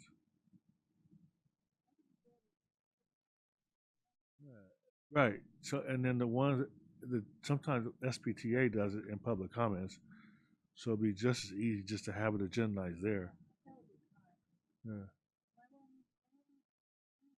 Because you haven't requested it. I'm kidding. So you want to bring it up to after public comment? Yeah. Okay. Are we okay with that? Oh, yeah. Awesome. That was so kind of you. May I ask a question? Sure. So directly after public comment, or if there's a public hearing, would it be after that? I say directly after public comments, so it coincides with public comments. Agree. Was that all your comments, Mr. Tillman? Okay, and then Dr. Wyatt, were you volunteering to go next? Sure, Madam President. Thank you. First of all, just again, congratulations to Chief Gutierrez.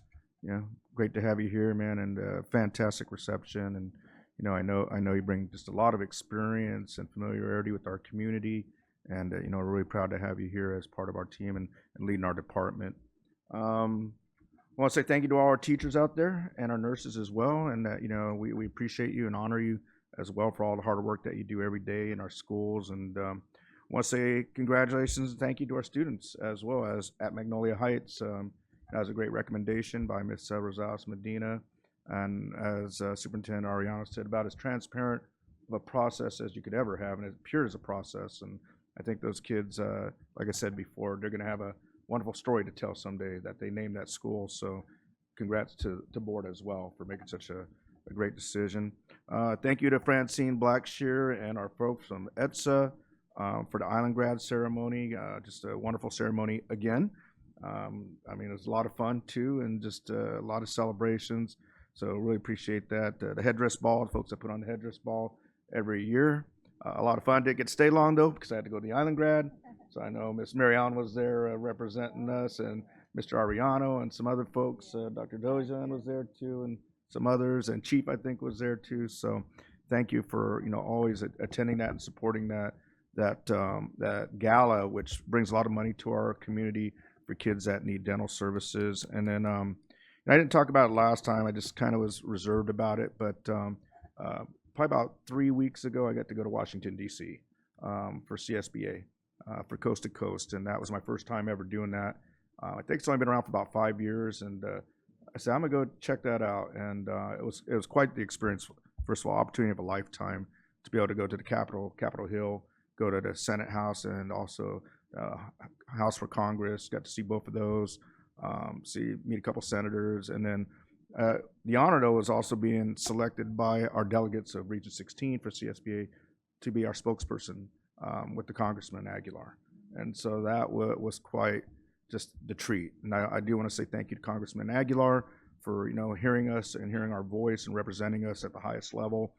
We focused on CTE funding, special ed funding, and then also AI policy and regulations, because there's a lot going on with AI.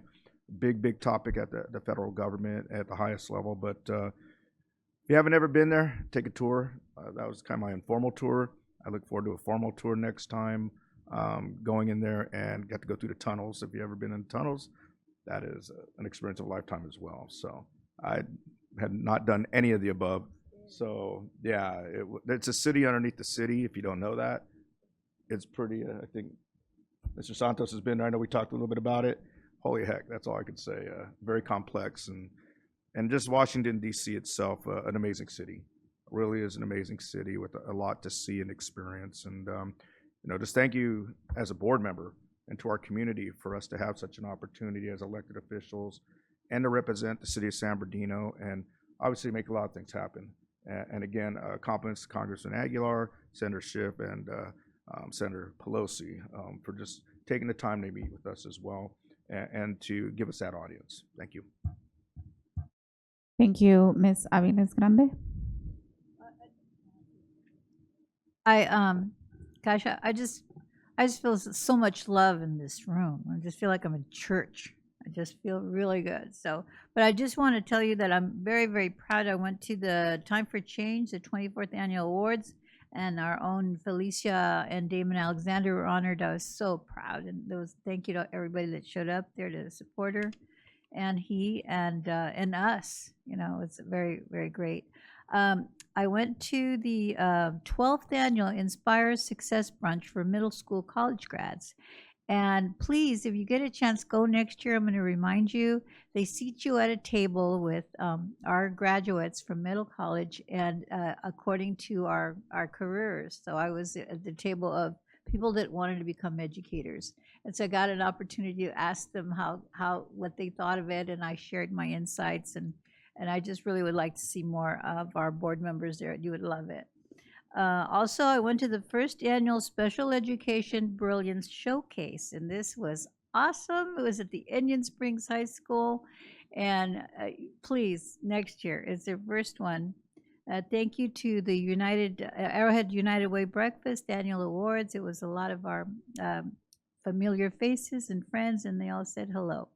And again, I loved your presentation. I went back and relived my years as a single parent, and I cried for that poor girl with 2 little babies. And at that time, that's when they were still not allowing children to speak Spanish in the classroom, and it was pretty hard times. Anyway, thank you. That's it. Thank you. Miss Alexander, were you ready? I'm ready. Awesome. Okay. Well, I just wanted to say thank you again to the board for your support for the Time for Change Award. We do really appreciate you supporting us with that, my husband and I, and then for the support of those that were able to attend. Vice President Mary Ellen Abaluz Grande and our superintendent, Assistant Superintendent Terry Comnick, and our Director of Communication, Mary Roan. Really appreciate you all coming out and being there and being present. I wanted to say Happy Teachers Appreciation Month, as well as Nurse Appreciation. And the Island Grad was absolutely amazing. Thank you also for the headdress ball, because I know we had a lot of people that came out for the headdress ball, meaning we had students in schools that were in attendance, and it's critically important just to be present. And one, the money does go back to our supporting our school district through family engagement, through Operation School Bell program, as well as our dental center. And just appreciate also just Dr. Rodriguez and Dr. Gonzalez for making sure that from a family engagement perspective that we had a significant amount of students from different schools that were able to attend. So culturally, just being able to see an event that is amazing, but for it to be our 64th year with that rich history. So we appreciate all of that support on behalf of Assistance League, and then the Island Grad under ETSA and under the leadership of Dr. Will Greer, but being led by Francine Blackshear was amazing. And just in closing, I just want to just say for Magnolia Middle School, or Magnolia Heights Middle School, I'm excited about the name because that is my grandmother's name, for one, so I'll never forget it. But I was just wondering, with us now renaming the school or agreeing to rename the school, what are our plans to just make sure that this year we can kind of celebrate this new name versus next year, considering the school year is probably closer to ending, but it'd be great that we could have a celebration for the students, especially to just make it a magical moment for them this year versus next year. That's it. Thank you. Thank you, Mrs. Alexander. Mr. Santos? Just thank you to all the teachers. It's Teacher Appreciation Week. I have a teacher at the house, so special thanks to that teacher. And a special also to the Cajon teachers, because I have 2 freshmen in college who tell me that, as Mr. Ariano says, we are a serious institution of education, and the rigor of Cajon has helped them at the University of Southern California and at the University of Oregon. So they feel that that's thank you to our teachers who challenged my boys, so they're doing well, and all of our students. So that's it. Awesome. Ms. Rosales Medina? None. Thank you. All right, so I'll be brief. I also want to say, congratulations just to the teachers and nurses as well. Chief Gutierrez, I wasn't here. I caught the end of that, but it looked like an amazing little event that was had. So I, again, welcome. We're very glad to have you on board. I also want to share that I attended the Valdez tutoring dinner at the Elks Lodge this past week, 2 weeks ago. It was a really nice event. I really liked how they, engaged the students that were in attendance. The event was more focused on the students and the students' participation, the students speaking, opposed to other gatherings or dinners or events that is, more centered on adults speaking and so forth. So I thought that was nice, new, and refreshing. So thank you for that invitation. I also attended, Sanji held a banquet for their girls soccer team, also about a week or 2 weeks ago. I mix my days now, but just want to say thank you to Mr. Komnick for helping, facilitate their ability to, utilize the Pacum building. It was a really nice opportunity. Some of the parents that attended, it was a small little banquet that they had. Some of the parents had never attended the building, so it was a really nice way for them to, come down and not only celebrate their students, but also see other parts of the district as well. I also want to, I did attend the annual Elementary Biliteracy Achievement Awards as well. Man, that was such a nice event. They had students that they recognized there, and the students, there's 3 in particular that they recognize. I guess they submit an essay, and then students submit essays, and then they select 3 and that then come up and share their essay with the audience and the parents and the rest of the students there. And they did such an amazing job. The first student that walked up there, he was such a great storyteller. He was wearing the whole outfit and everything. I was so mesmerized and so captivated by the way he was telling the story and their ability to just speak, in multiple languages. I think that they had the first student that was actually trilingual, that was learning English, Spanish, and Vietnamese, correct? And was also recognized. And it's just, it was just a really, really nice event. So I was glad I was able to make it. And I know board member Felicia was also in attendance. So thank you so much. I also attended DLAC. So I know that at the last board meeting, President came out and invited us to their meeting, and I was able to also make it and attend as they're closing out the year. Again, just really nice to just be with parents, be, in community, just interacting. They also celebrated a few of their parents with some certificates, so that was nice. They were glad to see us there. I think that, just showing support, showing that we're there is really meaningful and important to them. So I was glad I was able to make that. And then also yesterday was Monday, I attended an event that CSUSB had for their resident teacher appreciation celebration. So I believe it was the first year that they had actually expanded it to other educators like counselors and psychologists. And I received an invitation because I had an intern this year from that institution. And so, we went out, me and my colleague went out, and we actually brought our intern students. The invitation was for us, but I was like, hey, we added them. And so it was nice to have them out there. And we actually ran into Mrs. Santos over there. She was attending that same, so I'm assuming she either maybe takes in student teachers or supports. So that was really nice to run into her as well. And I also want to mention that we had a district employee that received an award for Distinguished Alumni Partner Award to Dr. Morgan Peletera, I think is how you'd say the last name. So, congratulations to her.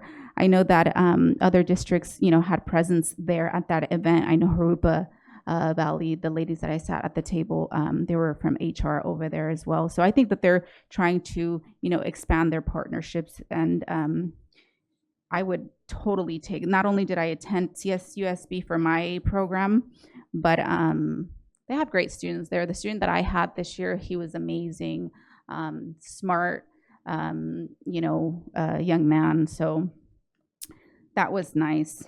And happy Cinco de Mayo.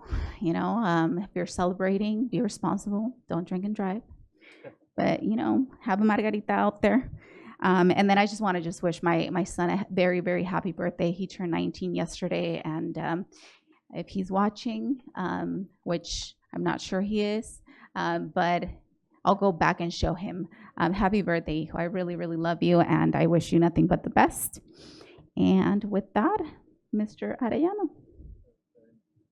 Very nice. Thank you, President Ceballos. Let me begin first. Gratitude again, school police, our translators that are here, every board meeting. Thank you for your time. We really appreciate you being here. Chief Gutierrez, beautiful ceremony today.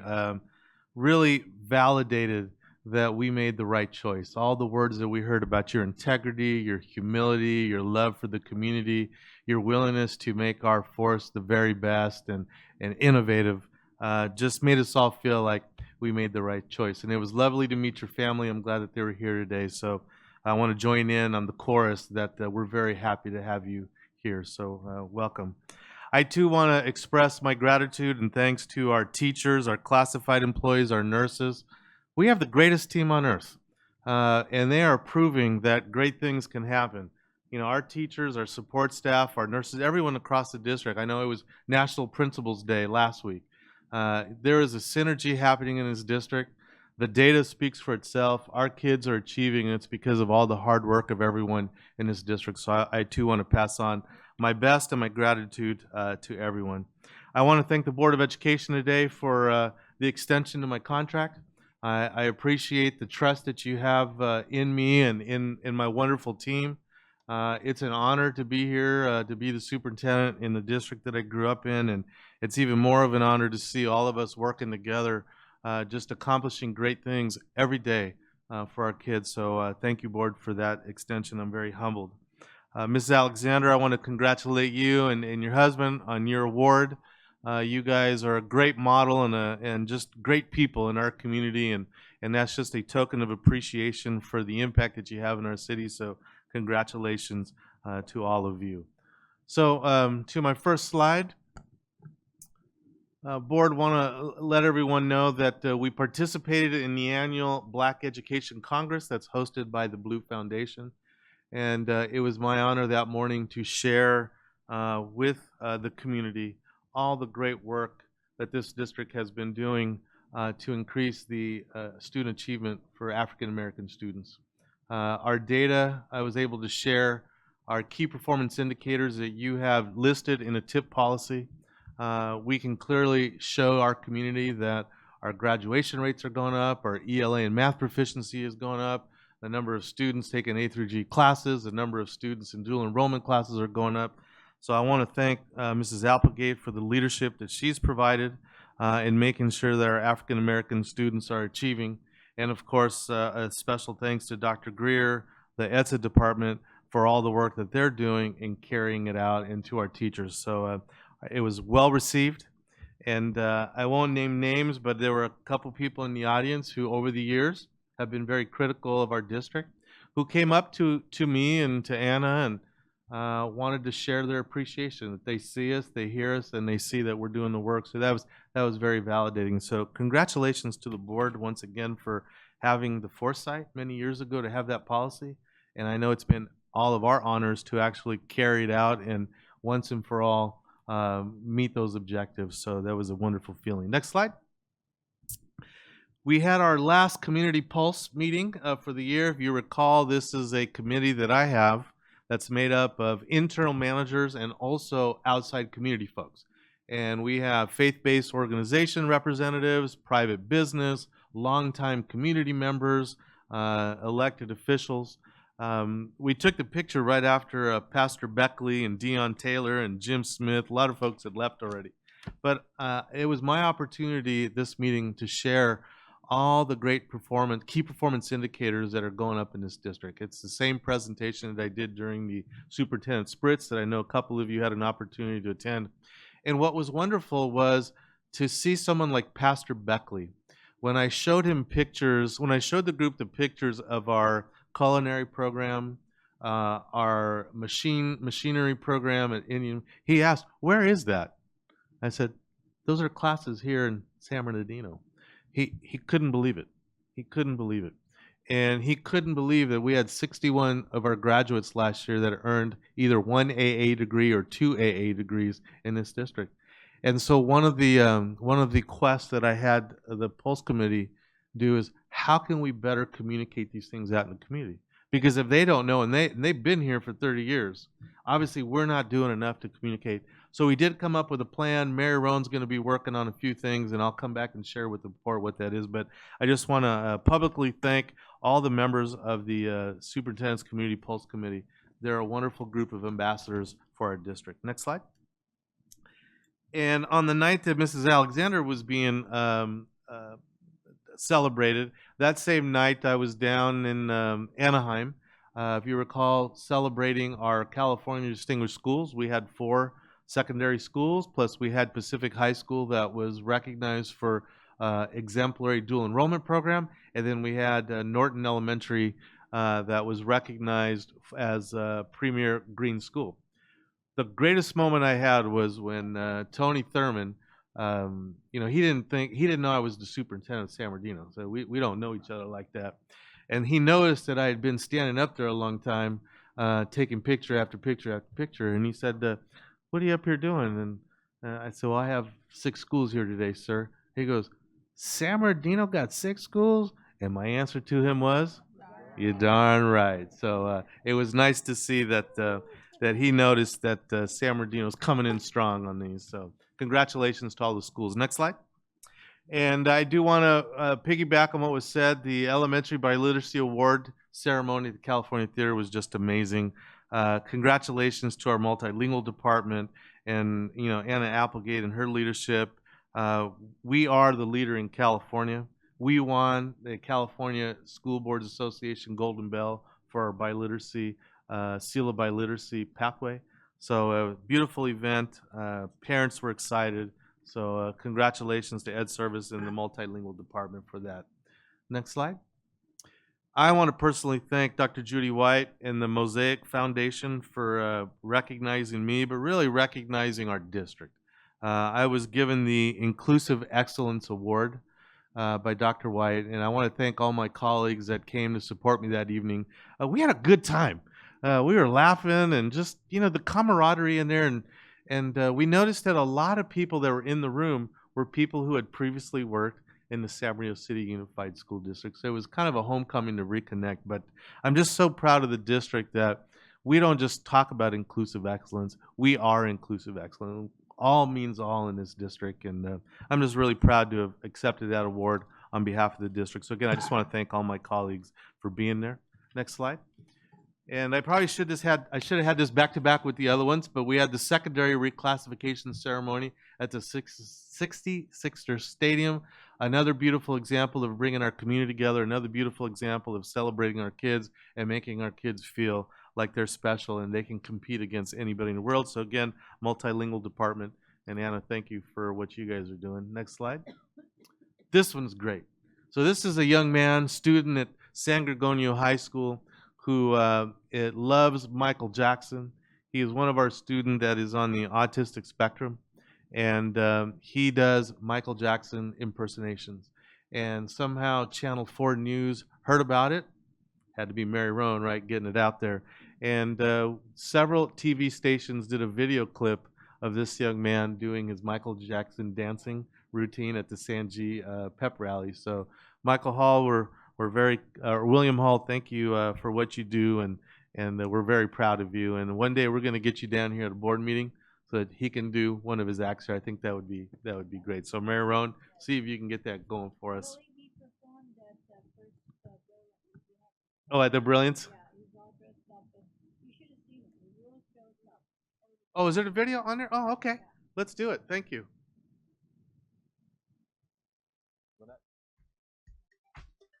And now to this morning's Bright Spot. A San Bernardino student is taking center stage, using music and dance to celebrate what makes him unique. William Hall has autism, and on the day a new Michael Jackson biopic hits the theaters, he's honoring the king of pop in his own way.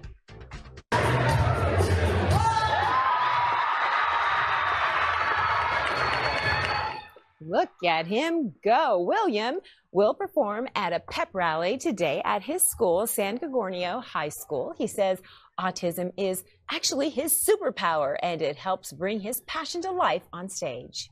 I'm very excited to go dance to the pep rally and do the Smooth Criminal dance like Michael did. and the fans are going to be stunned. We're stunned. We love this. He does a great job. He is ready to take center stage.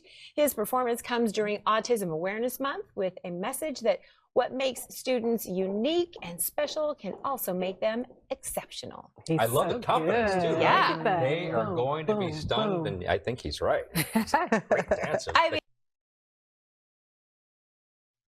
Our kids are awesome, right? Our kids are awesome. That just made me happy. So, next slide. As was mentioned, I want to thank Dr. Will Greer and Francine Blackshear for the work that they put forth in putting together our Island Grad 2026. That event continues to grow year after year. And again, another example of inclusive excellence happening right here in San Bernardino. Next slide. This one was at, where was it, Scott? At the Greek Theater Valley College. Yeah. And as was mentioned, I just want to shout out to Dr. Morgan Pelletera, one of our outstanding employees here in the San Bernardino City Unified School District that was honored by Cal State. She does a great job for the district, looking and seeking nominations to celebrate many of our employees. So it was nice to see her being celebrated because she does that for so many people. So Morgan, if you're listening, congratulations, and we're very proud of you. Next slide. And the headdress ball was a lot of fun. We had a great time. It was nice to sit with Tasha and Chief and Mary Ellen at the table. And we've been trying to talk Tasha into being one of the headdress models for next year, but it's not working, right? It's not working. I want to thank the Assistance League, truly, as was mentioned. They provide our students with dental exams and dental treatment. And through Operation School Bell, they provide our students new clothes for the beginning of the school year and hygiene products so that they can be clean and have a sense of just pride. So I want to thank the Assistance League for all they do for us, for our students. Next slide. And the other thing we're very proud of is this National Black Grad that happens every year. And I want to thank Mr. and Mrs. Buffon for all of their efforts. This is an amazing event, and this is the first one I've missed ever. And so I appreciate Terry and Tasha being there. And it's a 4-hour event, and there's dancing and singing. It's one of my favorite events of the year, and I just felt bad I couldn't go this year. But it's a great place. Again, another example of inclusive excellence happening right here in the city of San Bernardino. So congratulations to all of our students and parents who part. That was at Cal State San Bernardino Casulas Arena. So, next slide. And I just wanted to highlight a 1970 San Bernardino City Unified School District graduate, Sanji, 1970 Sanji graduate, Dirk Kempthorne. As you know, he was the mayor of Boise at one time. He was the senator. He was the governor of Idaho and was the 49th U.S. Secretary of Interior. He passed away last week. So wanted to honor his legacy, but tell his family that we were very proud that he was from here, right here in San Bernardino, and our condolences to the family, but we're proud that he represented our district well. Next slide. And with that, are we from San Bernardino? You darn right. Thank you. Can we get to say the other way? We're a PG. We're a PG. Thank you, Mr. Ariano. All righty, so 14.0 summary of board members' requests, 14.1 review of requests. Do we have any? Two. Good evening. Tonight, the first request is from Mr. Tillman. He recommends that since we rarely receive reports and comments from our union organizations, to move the agenda item to immediately follow public comments so they have an opportunity to share updates earlier in the meeting. The second request is from Mrs. Alexander. She recommends recognizing and celebrating the new name of Magnolia Heights Middle School as an important milestone for the school community. And that is it. Thank you. Thank you. 15.0 meeting adjournment. 15.1 in memoriam. The board would like to recognize and close the board meeting with a moment of silence in memory. District employee Ray Aldama, who passed away on April 28, 2026. Mr. Aldama began his career with the district in 2001 as a substitute teacher at San Gregorio High School and as a football coach. Ray joined Sanji as a PE teacher in 2002 and was an assistant baseball coach for 18 years before taking over as their head coach. In 2022, Coach Aldama led the Spartans to the CIF Southern Section quarterfinals. Coach Aldama will be remembered not only for his years of service, but for the lasting impact he made on his students, colleagues, and school community. His commitment, kindness, and presence will be deeply missed. The board extends its deepest condolences to his family, colleagues, and friends, and we will now hold a moment of silence.